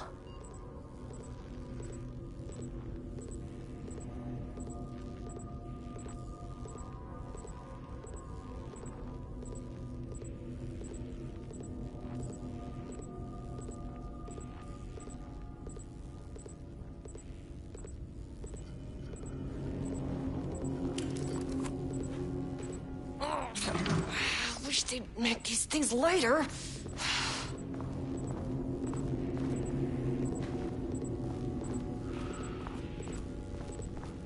The way I saw it, there was only one way out. Identify the source of the event and contain or eliminate it. Now, good news, I just had to keep going down. Bad news, the elevator liked to disappear.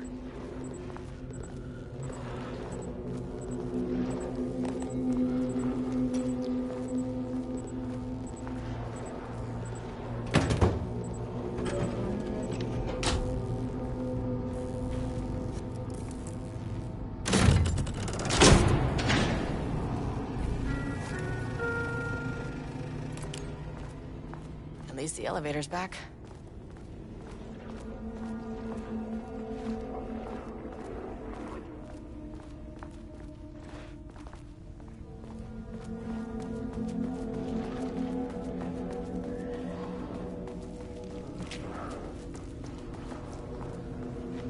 Can't open it from the side.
First off, a huge thank you to everyone here.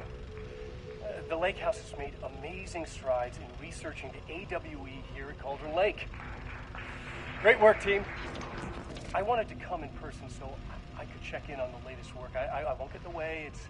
It's not our view, so no reason to be scared. Do you hear that, Doctors Marmot? While I'm here, I want to focus on the relationship between the Shadow and the AWE site below the lake. The theory that the Shadow even originates from the dimension this threshold is tapping into is compelling. Eventually, I want to understand how this dimension manages to convert subjective elements like art into objective reality. What are the constraints of this phenomenon? Can it, say, create altered items or even objects of power simply by manifesting them via a piece of art? These are the things we need to know to accurately classify the Shadow. I mean, that name is not very scientific. I mean, who came up with that? Shadow. So, any and all proposals are welcome. Anything testing art's effect on reality by using the Shadow's energy is preferred. To find answers, we'll first need a lot of data. No wrong answers. And when I return to the oldest house, I'll take back anything we end up with to run against a classified project called Hedron to build a comparative data set. I wish I could tell you more. It's very, very exciting. Non-physical forces impacting. No, sorry, I really can't. It is. You know what? Maybe some of you can come visit. We'll have to get you clearance, of course, but if that would, maybe that can. You know what? I don't want to take the entire day talking. So, the shadow represents a whole new area of research, and I couldn't be more excited to start digging in. It is a great new world, people.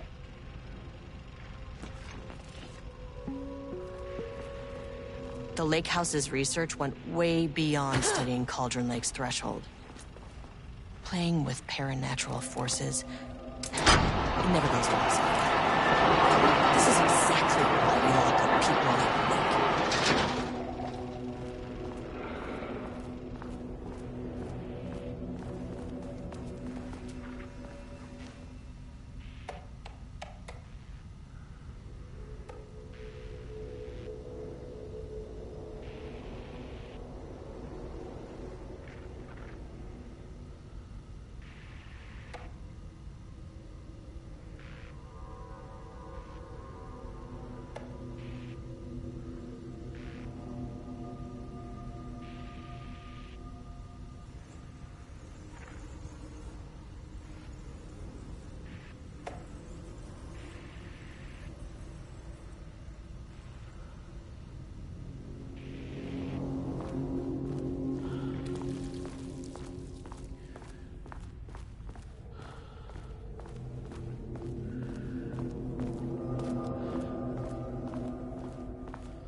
You never really get used to the shit you see in this job, but you can learn techniques to adjust, to function. Take 6 deep breaths, then get to work. Find the source, collapse the threshold. Mirror, please hold. Please hold. What is that?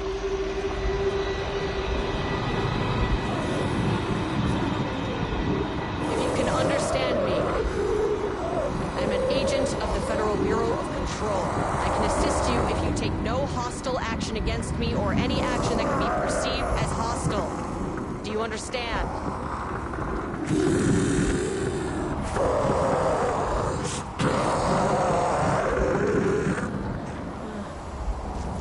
Well, I'll be damned. So what kind of entity are you?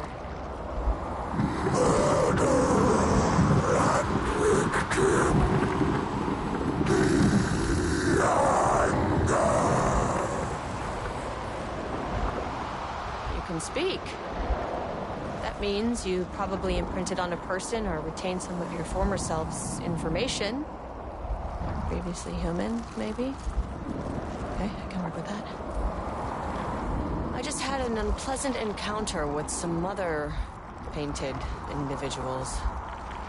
Any relation? 1,000 painting shoes crowed. What does that mean? Paint no brush, a self-portrait. Okay, hey, calm down. Fire in his eyes and hands and bones. You need to cease all hostility right now.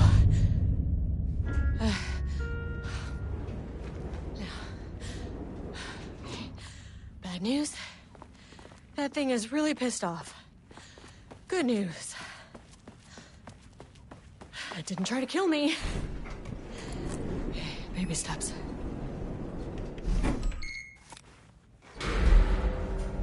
Angry living paintings are not typically on the Cauldron Lake bingo card, Something different was happening at the lake house, and I couldn't let it escape. Bright Falls didn't need this particular cherry on its already shitty sundae. Sublevel 3.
Diana and Jules Marmont had once been a team. Rising stars in the Bureau, both talented in their own way. Diana innovated and Jules got funding from the bureaucrats. Cooperation led to respect. Connection. Then after a decade of hard work, the happy couple were promoted. Co-heads of research. Their first years at the lake house were good. Challenging, but not insurmountable. Not for them. Gradually, thoughts fell into their heads like drops of dark water. Why does she get all the credit? Why does he get any credit? With that, a crack formed in the lake house. The Marmonts and their work became arrogant, erratic. The crack widened and the water seeped in. Rudolph Lane stood back from the canvas. He didn't recognize the piece. Did he paint this? His mind was foggy, unfocused. He knew the Marmonts were putting something in his food. A man in a white coat came to steer Lane back to his cell. He did not resist. He was too tired. He lay on the bed, but the stench in his cell wouldn't let him sleep. An acid stink. The turpentine, the paint, it was all over him. Years of it. 1,000 paintings. 1,000 more to come.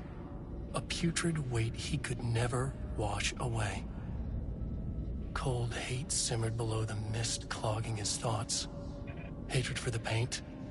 Hatred for the brushes. For the Marmonts. For himself.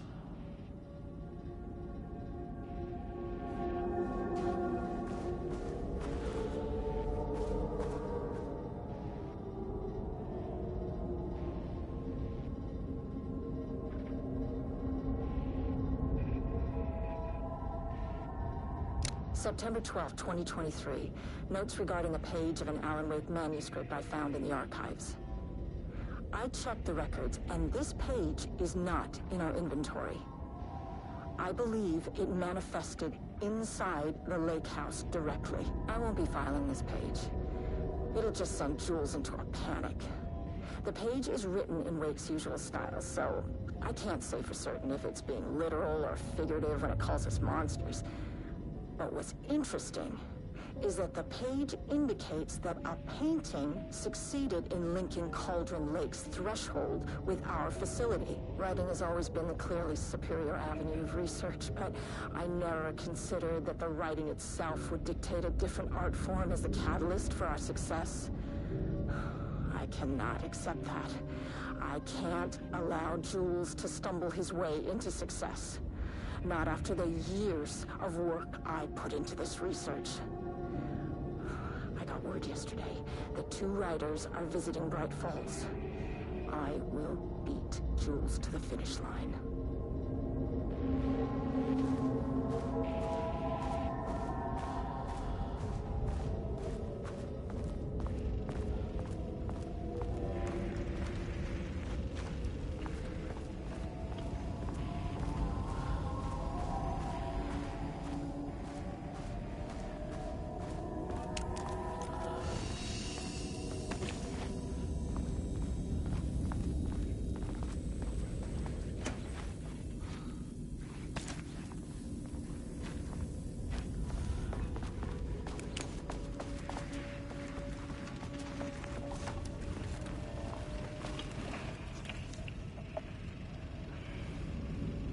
There was a crack in the lake house.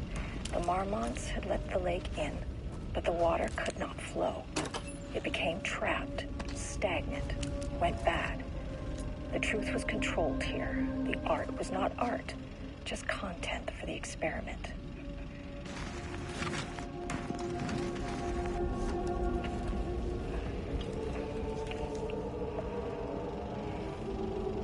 There was a crack in the lake house. The marmots had let the lake in, but the water could not flow. It became trapped, stagnant, went bad. The truth was controlled here. The art was not art, just content for the experiment.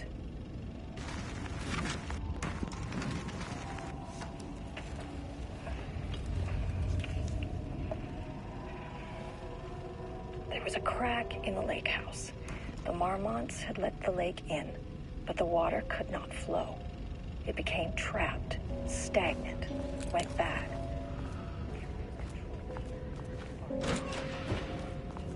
Typewriters. Please don't let this be what I think it is. As you know by now, typewriters and Cauldron Lake do not mix. And a room full of them all clacking away. 100% bad news.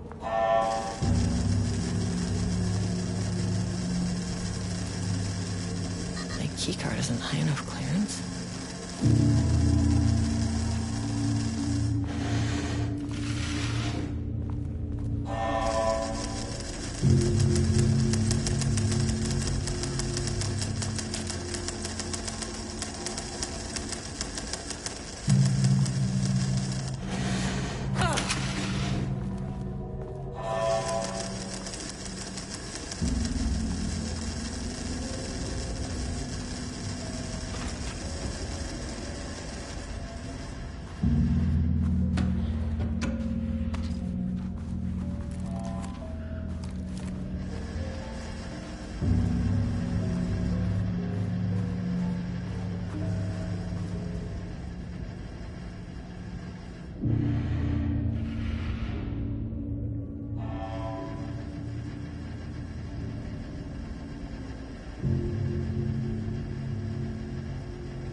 Diana and Jules.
11th, 2018.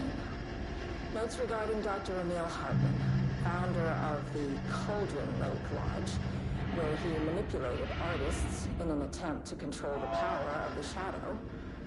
I've gone through his notes, which were confiscated by the Bureau after his arrest in 2010. Overall, Hartman's work was sloppy. Complete disregard for proper scientific method. But he was bold enough to try something we haven't. Our procedural writing machines are promising, but we could understand the effects of Cauldron Lake's threshold much better by observing live artists in action. Thanks to Hartman, we even have a list of prospects. Next step is to send Dr. Darling a request to bring some into the lake house for analysis.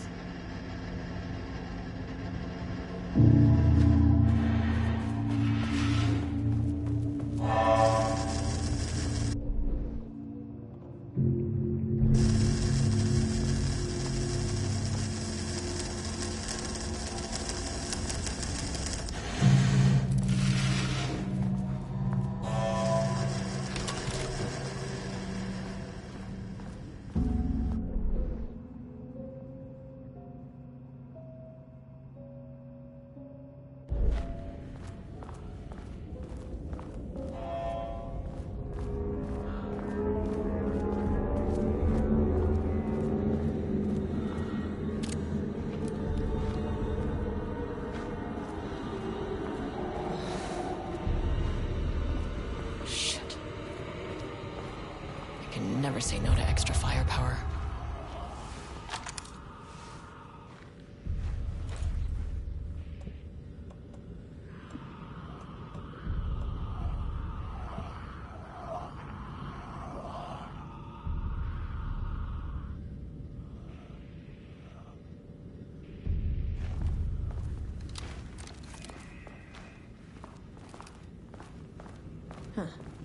Back where I started. Spatial recurrence usually observes the law of 3. This contrived overlap rebounded on itself. Thing compound. An urban legend and a murder in...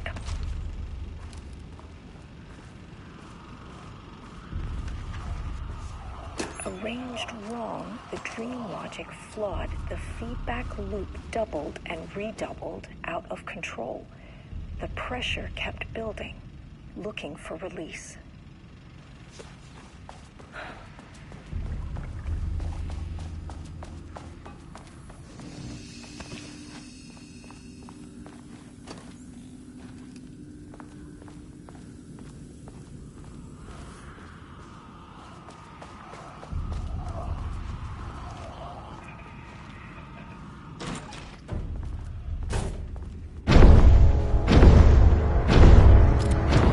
Shadow is here.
Loop 3. Should be the last one. I keep coming back to this page. The author's clearly awake. It's like he's warning us. But about what? I mean, what does it mean? This page scared Jules away from the work on Wake's writing. The coward can't stand risk. But science is risk. For me, this is proof that we are going in the right direction. I just need Rudolph Lane's paintings to lead to more pages so that hopefully one day we can understand.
Controllable shifting phenomena.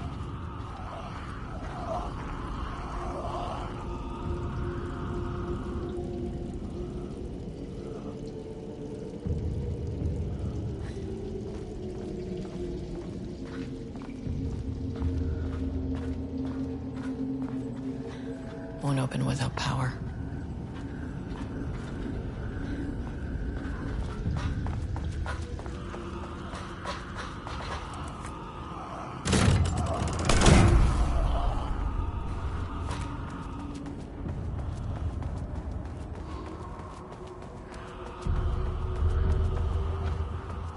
Locked. Maybe there's another way in.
What happened to you?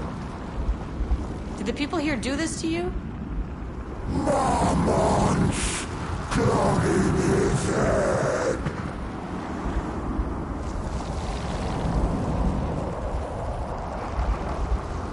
You said Marmonts before. Do they do this? Where are they now? Misery! Hate! Tell me where they are!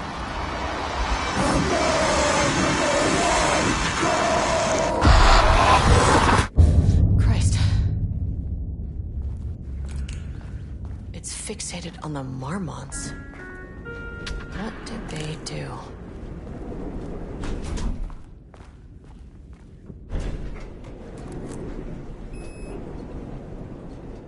Access denied. No access back to the lobby. Great.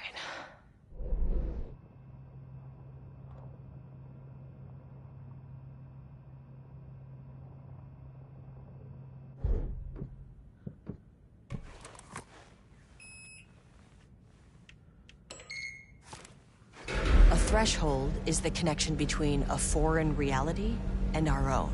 Now, they all have their own rules, strange as they are, but the further down I went, the more chaotic this one got.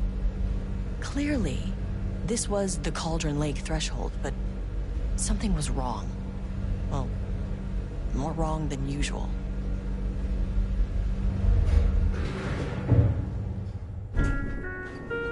Sublevel Override 2. lockdown in effect. Please remain calm. Level-wide lockdown in effect. Please remain calm.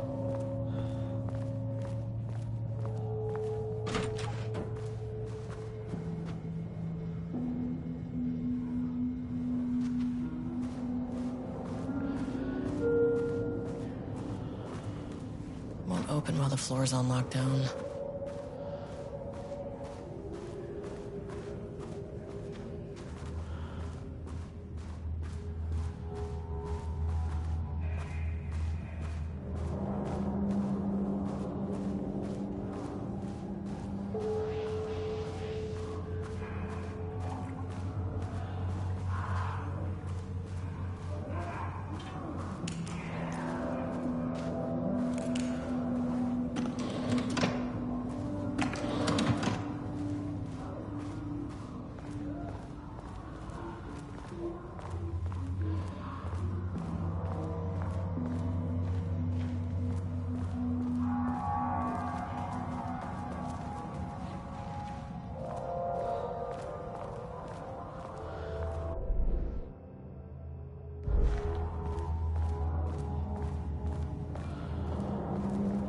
I wonder what happened here.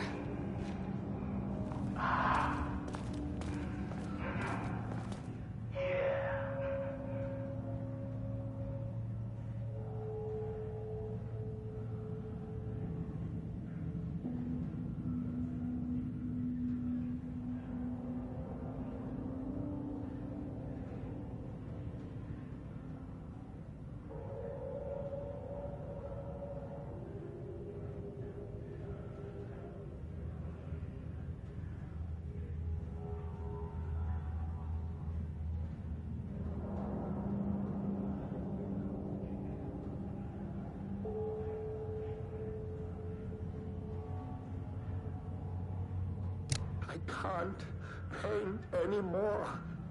I know you want me to paint, but I can't. I'm empty. Rudolph, no. You love to paint. And you are such a talent. This is just the classic artist slump. No. I hate it. It's just taking from me now. When can I leave? You said you'd let me leave. Ah, Rudolph, but you volunteered to come, remember? We are helping you, like Dr. Hartman did. Perhaps you need to see our doctor? I can arrange that. No, that's... I am feeling better. Much better. I will paint. Ah, this is wonderful to hear, Rudolph. I knew you would come back to your old self.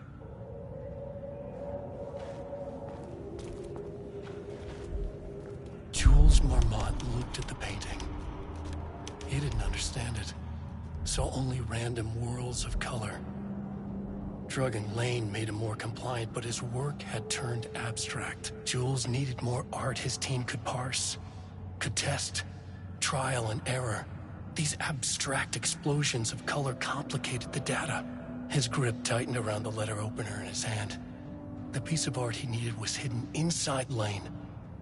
If Jules could simply cut the painter open and pull the painting out of him, he would. The overhead lights flickered. Jules would make Lane cooperate. No more drugs. Less carrot, more stick. Jules had to go faster. He wouldn't lose to Diana. Nothing else mattered.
Finally, someone who isn't a painting.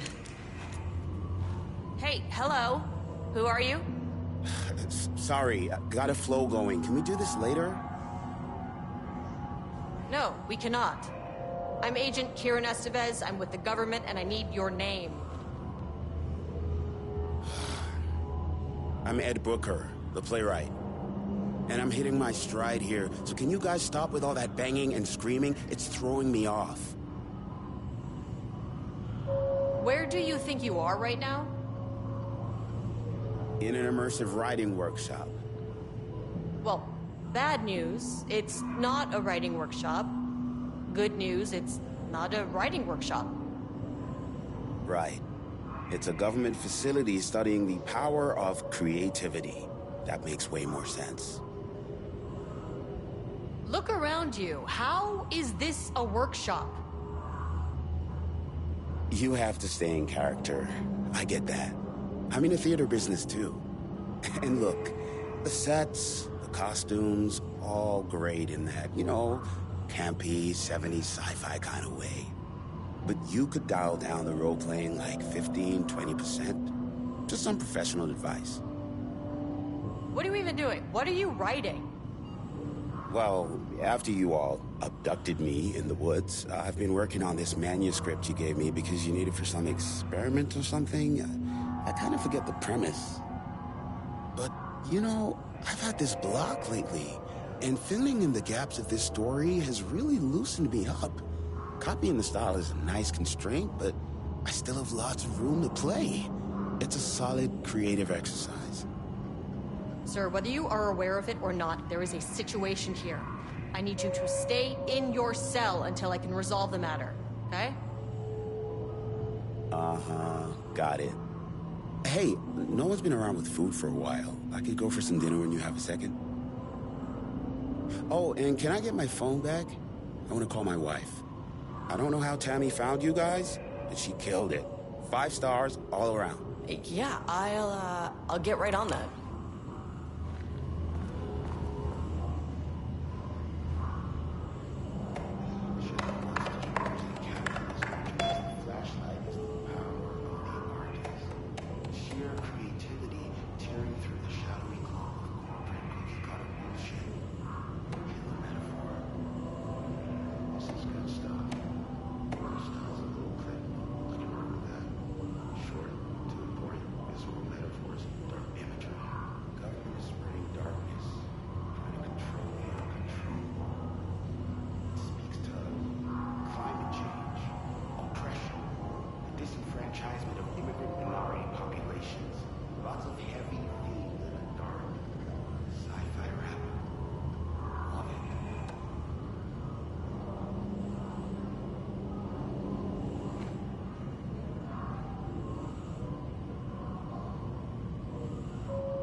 There's the elevator.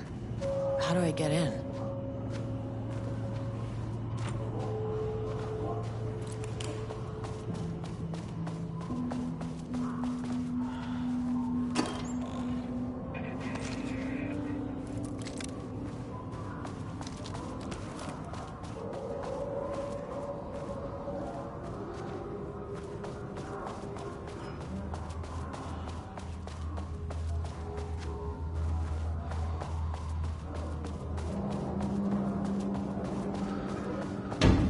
Shaded.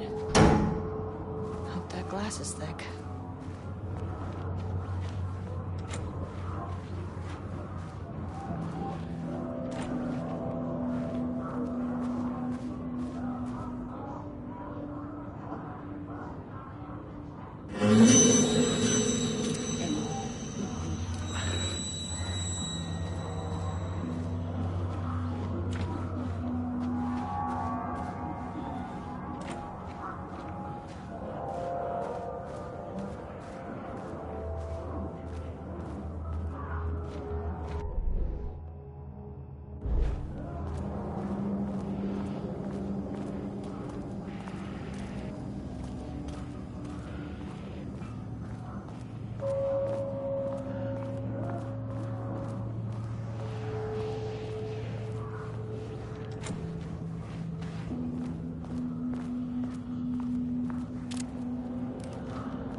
Access card. Sorry, but I need this.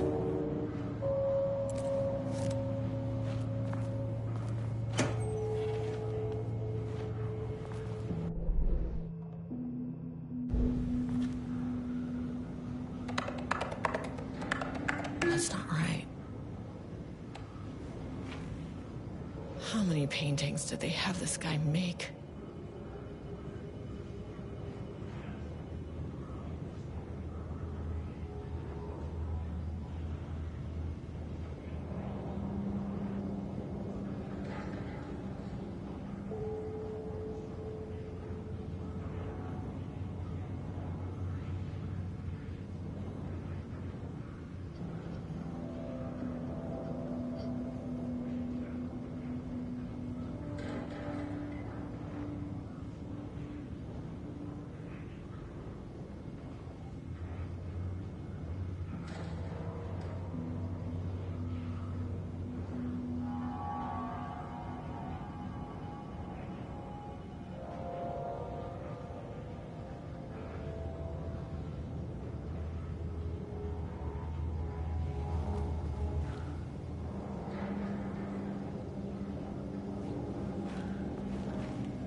Nope.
Damn it.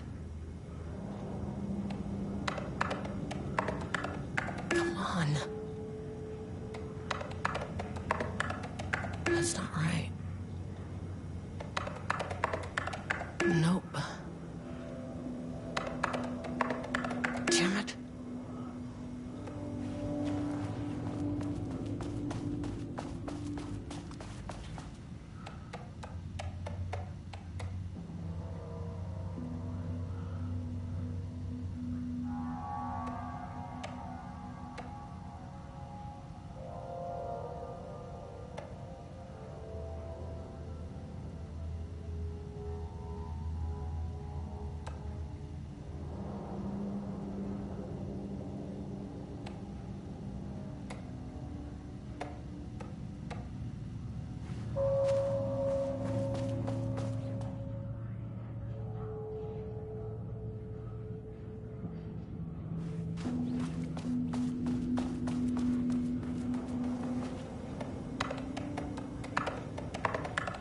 That's not right.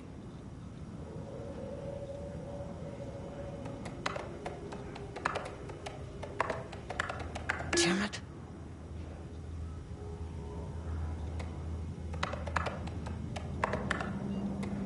Nope.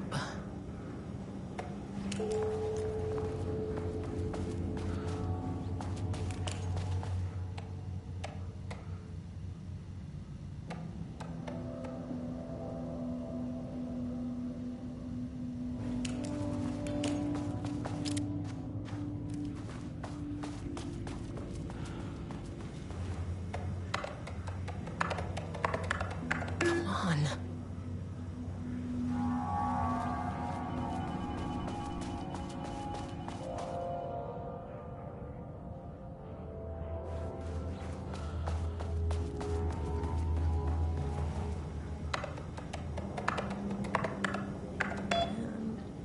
There. Without HQ, more situations like this are gonna fall through the cracks. I'm glad someone here stood up to him.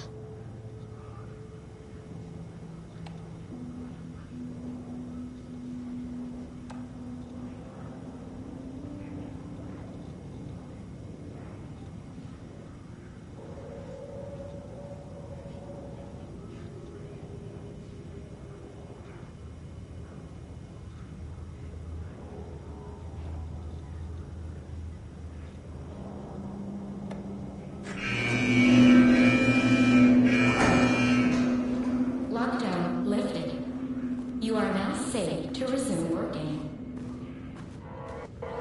Estevez, come in. Facility. Sub-level 1. You copy? No. Turn back. Area is extremely hostile. Radios. They're on floor 1. I'll need help.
thought today, a possible avenue for further research.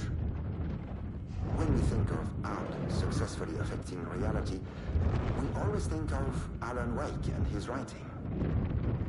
This could be due to recency bias, or simply the amount of recorded evidence skewing our opinion. But also, I wonder if writing's very nature is an advantage. Text can describe events in such explicit detail. The story gives the shadow a, how you say, blueprint, a map of what to make real. But is like this. Music, sculpture, dance, cuisine. In our case, a painting. When the source material is open to interpretation, how will the shadow choose to interpret it?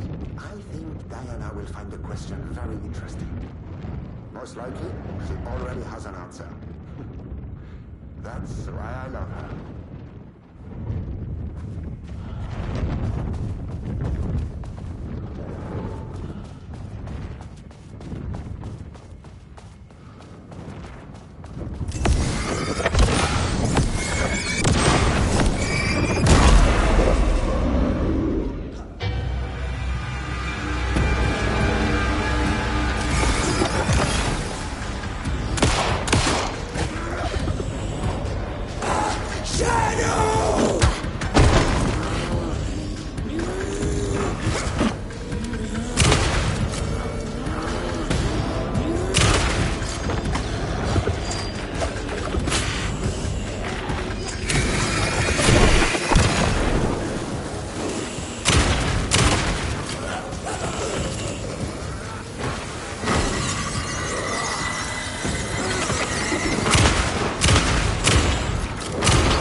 My team was on sublevel 1. I knew they were in danger.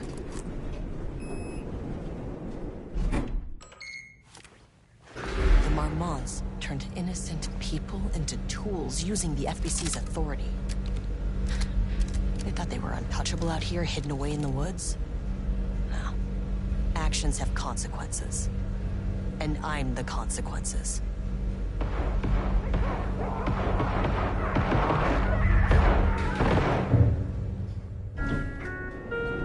Sub-level 1.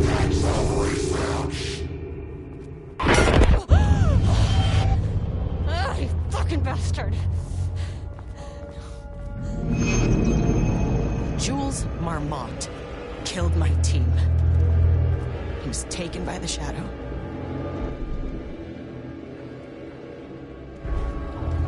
I should get that gun while I'm up here.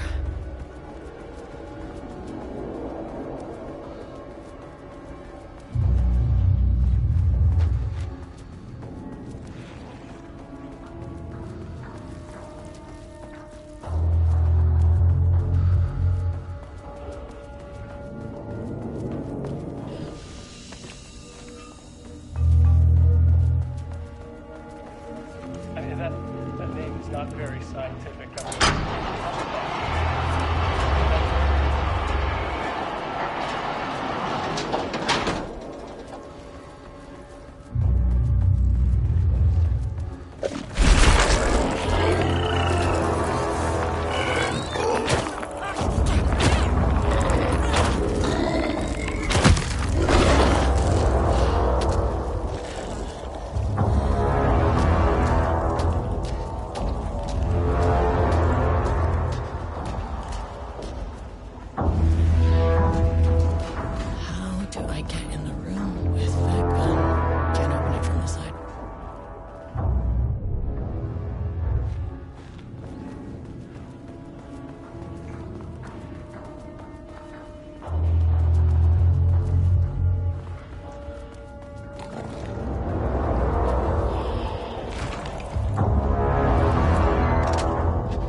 This should get me down to sub-level 5.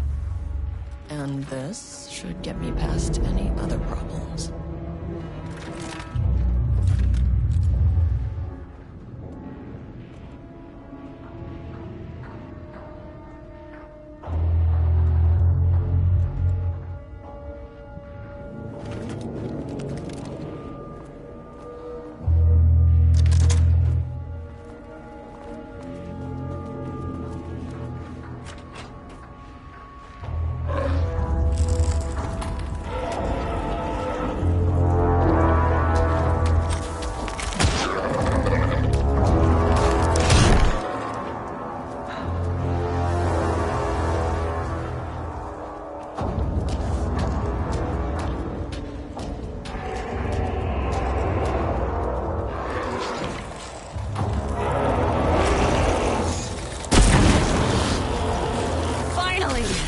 Works on these bastards.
to a That made everything simpler. No arrest, no paperwork. I could put him down like the monster he was.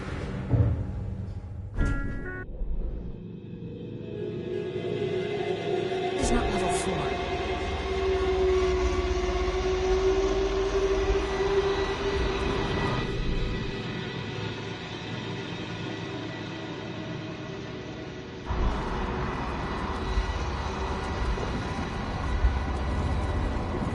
Marmonts were holding a painter here. Rudolph Lane. Does that ring a bell? The shame of a man! I think you are, or were, Rudolph Lane. Himself! A self-portrait! Make them see! Look, I might be able to help you. But I need information, cooperation. No brush! Just inside!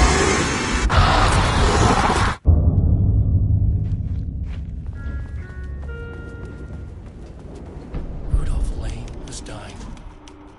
Both murderer and victim. Red hues ran down his hands.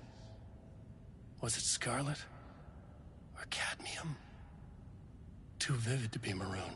Names don't matter, he decided. Color was pure. Inspiring. For the...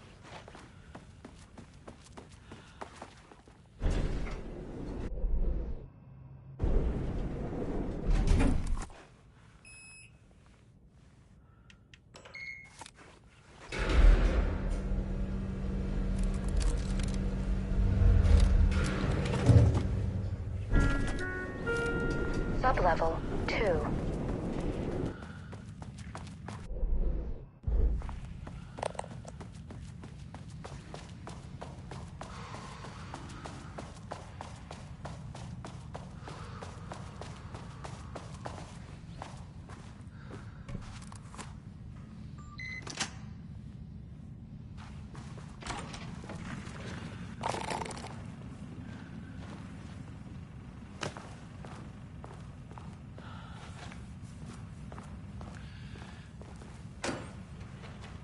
Lane was found dead in his cell this morning.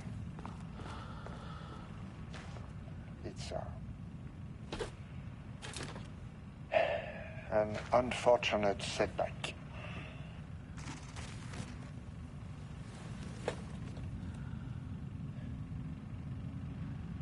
But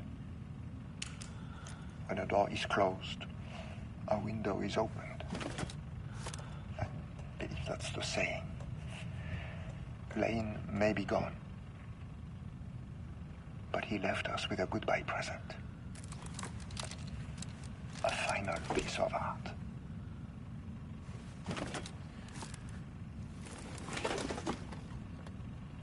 This piece is different. It's raw emotion, pure truth.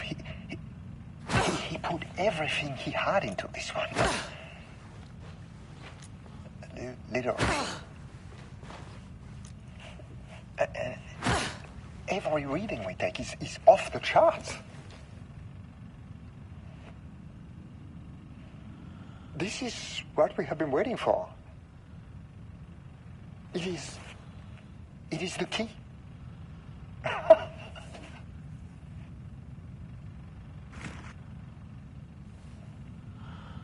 I will achieve what no one has before me. Not darling, that arrogant shit. Not my selfish harpy or the wife. So, we have a painter and a painting that can talk. Clearly connected. But Lane was dead before any of this even happened. I never needed any of it.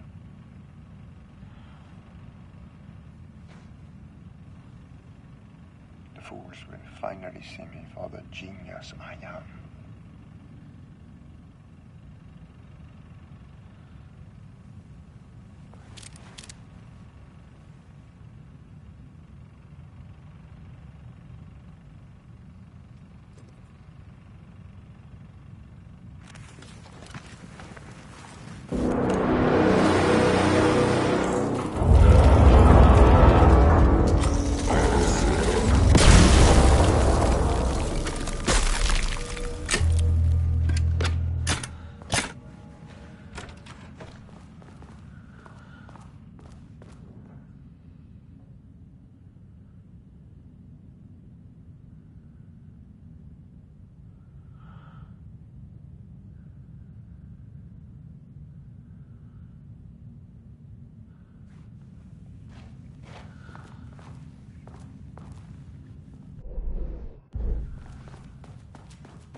Sublevel 3.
Water dripped from the ceiling as Diana stared at the folders stacked on her workstation.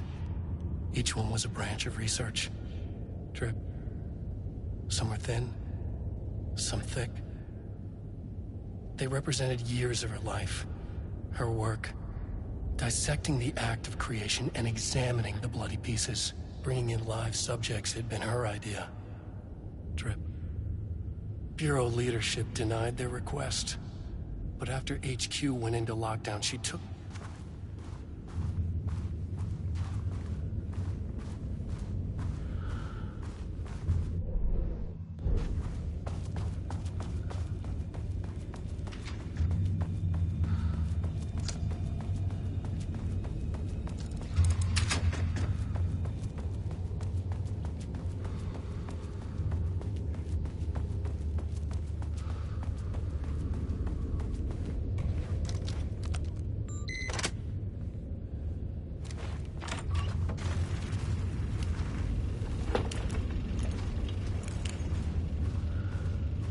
Jules' team has found new pages written by Wake. He must have gotten Rudolph Lane painting again. His bullshit pedestrian methodology cannot produce results before mine. I have to go faster, no matter the cost. We're still behind our projections. The more the machines can produce, the closer we can calibrate them to Wake's style. A lot of raw material, and production is slow. No. We're changing directions. The hypothesis remains unchanged. Imitating Wake's writing style will allow us to generate art capable of linking with the threshold.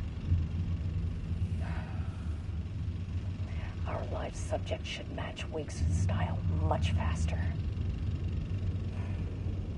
People can be calibrated just like a machine. You simply have to push the right buttons.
Sublevel 4.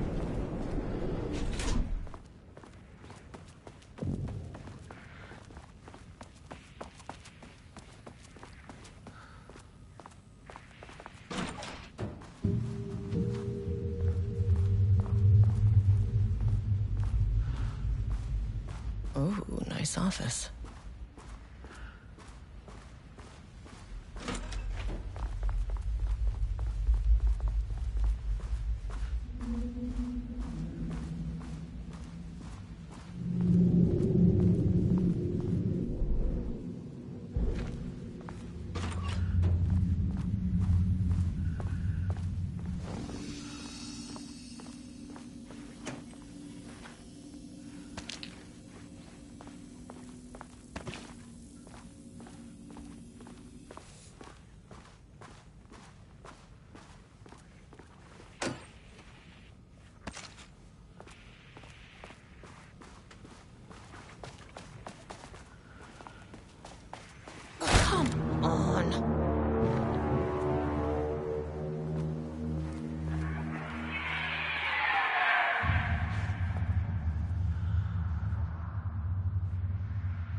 Blackrock powder. Need to keep an eye out for more of these.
Sat in her office. A weak desk light kept the darkness around her at bay. The silence of the archive suited her. She scowled at a series of graphs when the room turned red. Alarms blared. Breach detected. Then the walls of the archives...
60 press till the fear subsides. 60 press till one. 60 press, you can wait outside. And just like that, I arrive. I feel like I'm floating on air. I'm finding worlds everywhere. I feel like I'm floating on air. The nightmare can't have my dream. I feel like I'm floating on air. I'm finding worlds everywhere. I feel like I'm floating on air. The nightmare can't have my dream.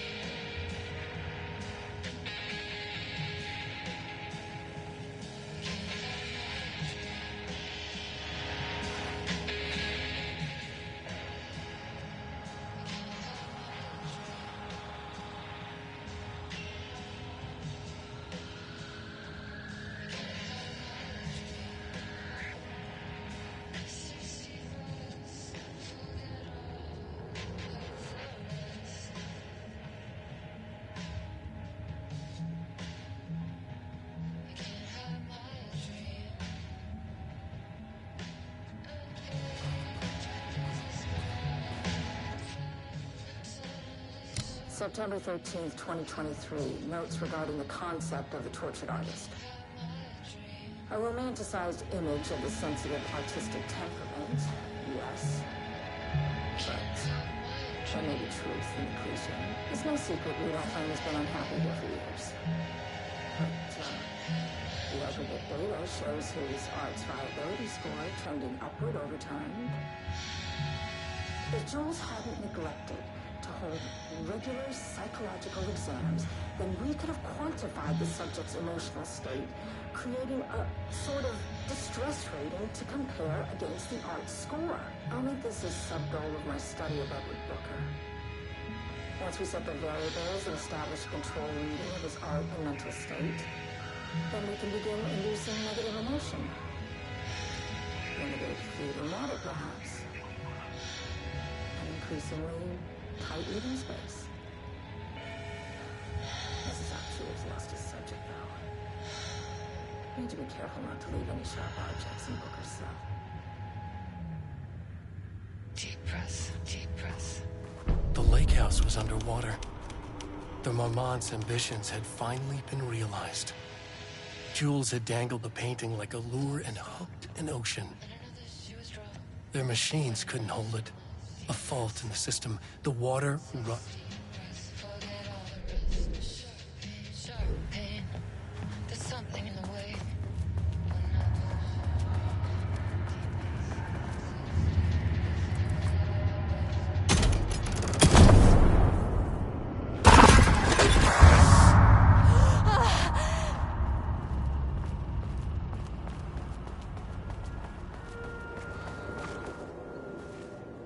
This doesn't look like Lane's style.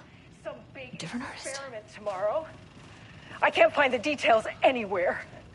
That bastard is hiding them. All those years, he steals credit for my ideas and my work, and now he's scared of being plagiarized? Oh, that is really fucking rich, Jules. Oh, and he's reportedly misplaced the manuscript pages I need for my work. Suddenly, the exact pages that I need to reference have just vanished. He is actively impeding critical bureau research. I mean, if he can do that, then what is stopping me from going down to that lab? And I don't know, just inverting the amplifiers or misaligning the receivers or both. It's the same thing in principle.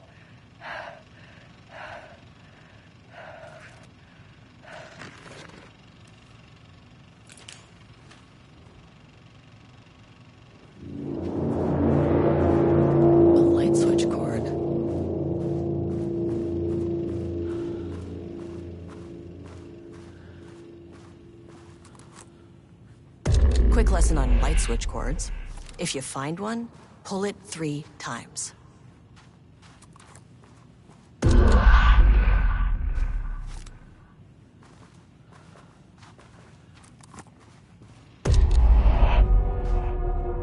The Ocean View Motel is a dimensional intersection. The doors from the lobby can lead anywhere. But I didn't end up in the lobby this time, which was definitely unusual.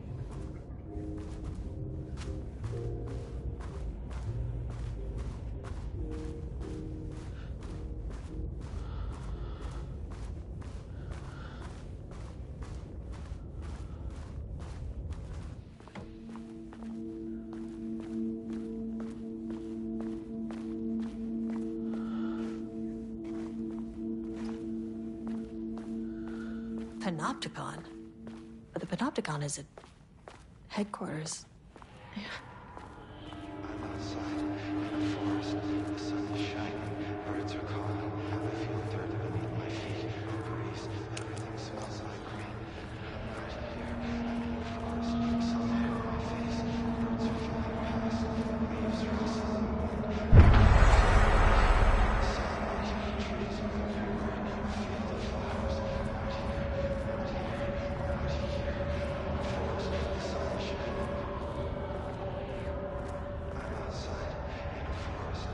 I'm Agent Kieran Estevez, Federal Bureau of Control. Identify yourself.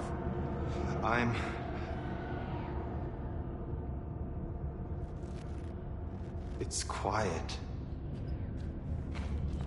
Who are you? It's been a long time since I've seen anyone. This is an FBC containment unit.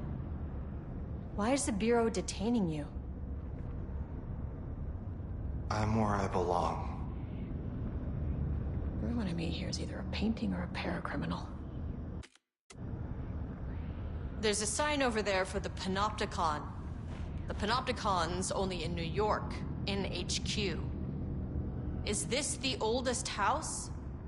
I think that's where I am. So you are inside the oldest house. Is anyone else alive? I can't. It's a waste of time. Hey, this is important. FBC headquarters went dark 4 years ago. What exactly happened in there? We were attacked.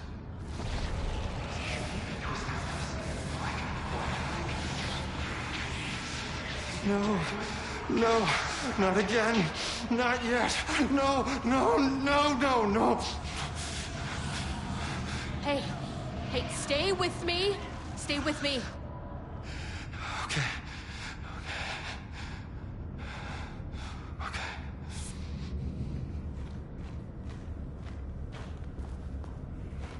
What attacked the oldest house?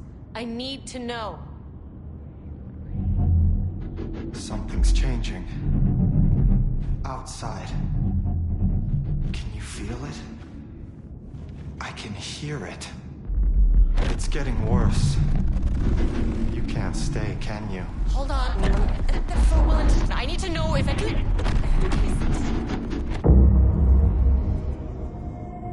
Tell Jesse I tried. I really did.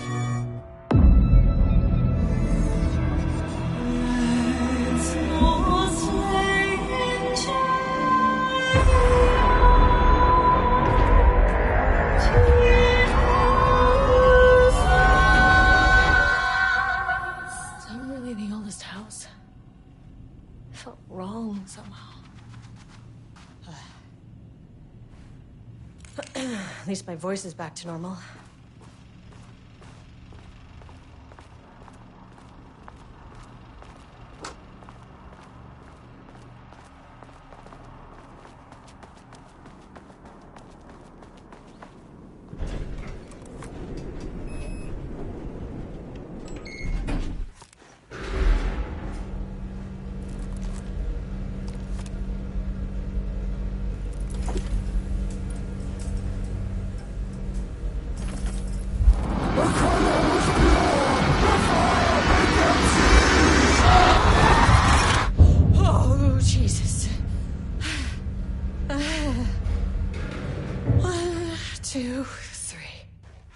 Sublevel 5.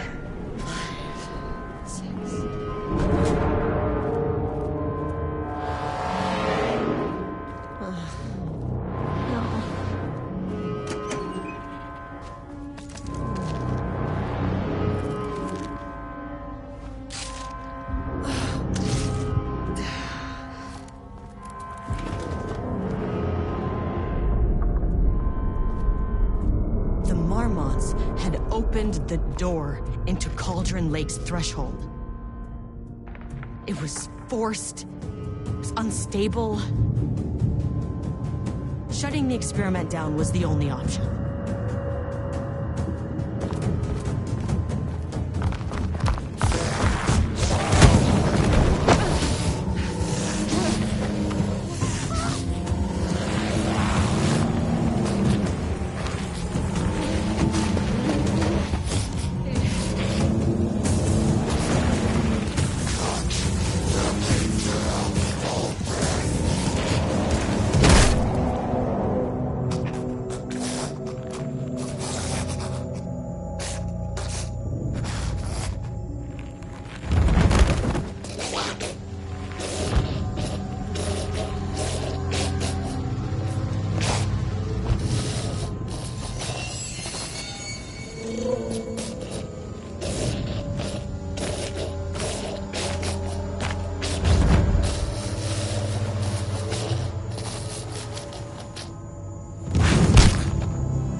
do whatever I can to make sure this kind of thing doesn't happen again. The putrid lady can never wash away! The Marmonts are dead. I don't know if that's any sort of consolation, but it's done. The pain, it was all by him. The threshold is tearing itself apart. I need to shut this down. Look, I'm sorry. I know you didn't make a choice here. It's not fair, but I have to shut this threshold down before it fractures. Murderer!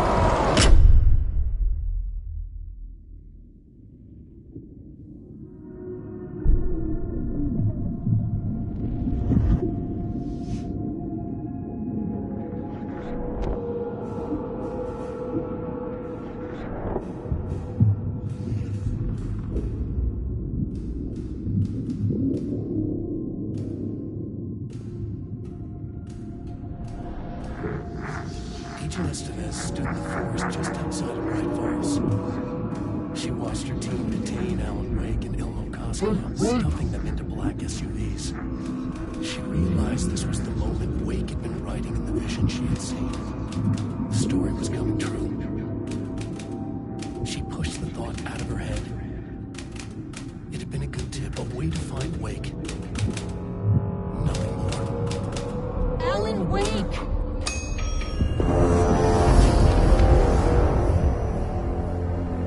After the Threshold event collapsed, I was back at Cauldron Lake. But for a moment, I was somewhere else. I saw Alan Wake there. He was writing about me finding him in Bright Falls, in the woods. It was a good tip.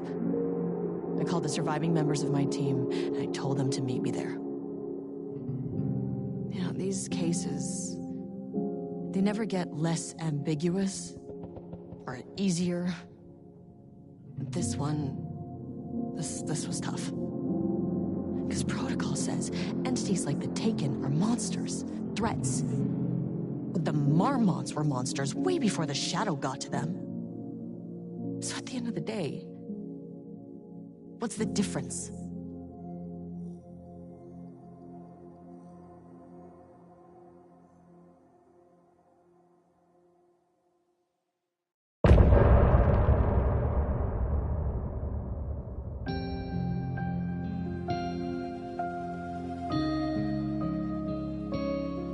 Deep breath, deep breath.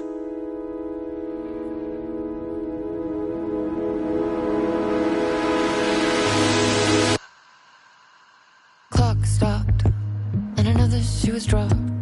What a mess.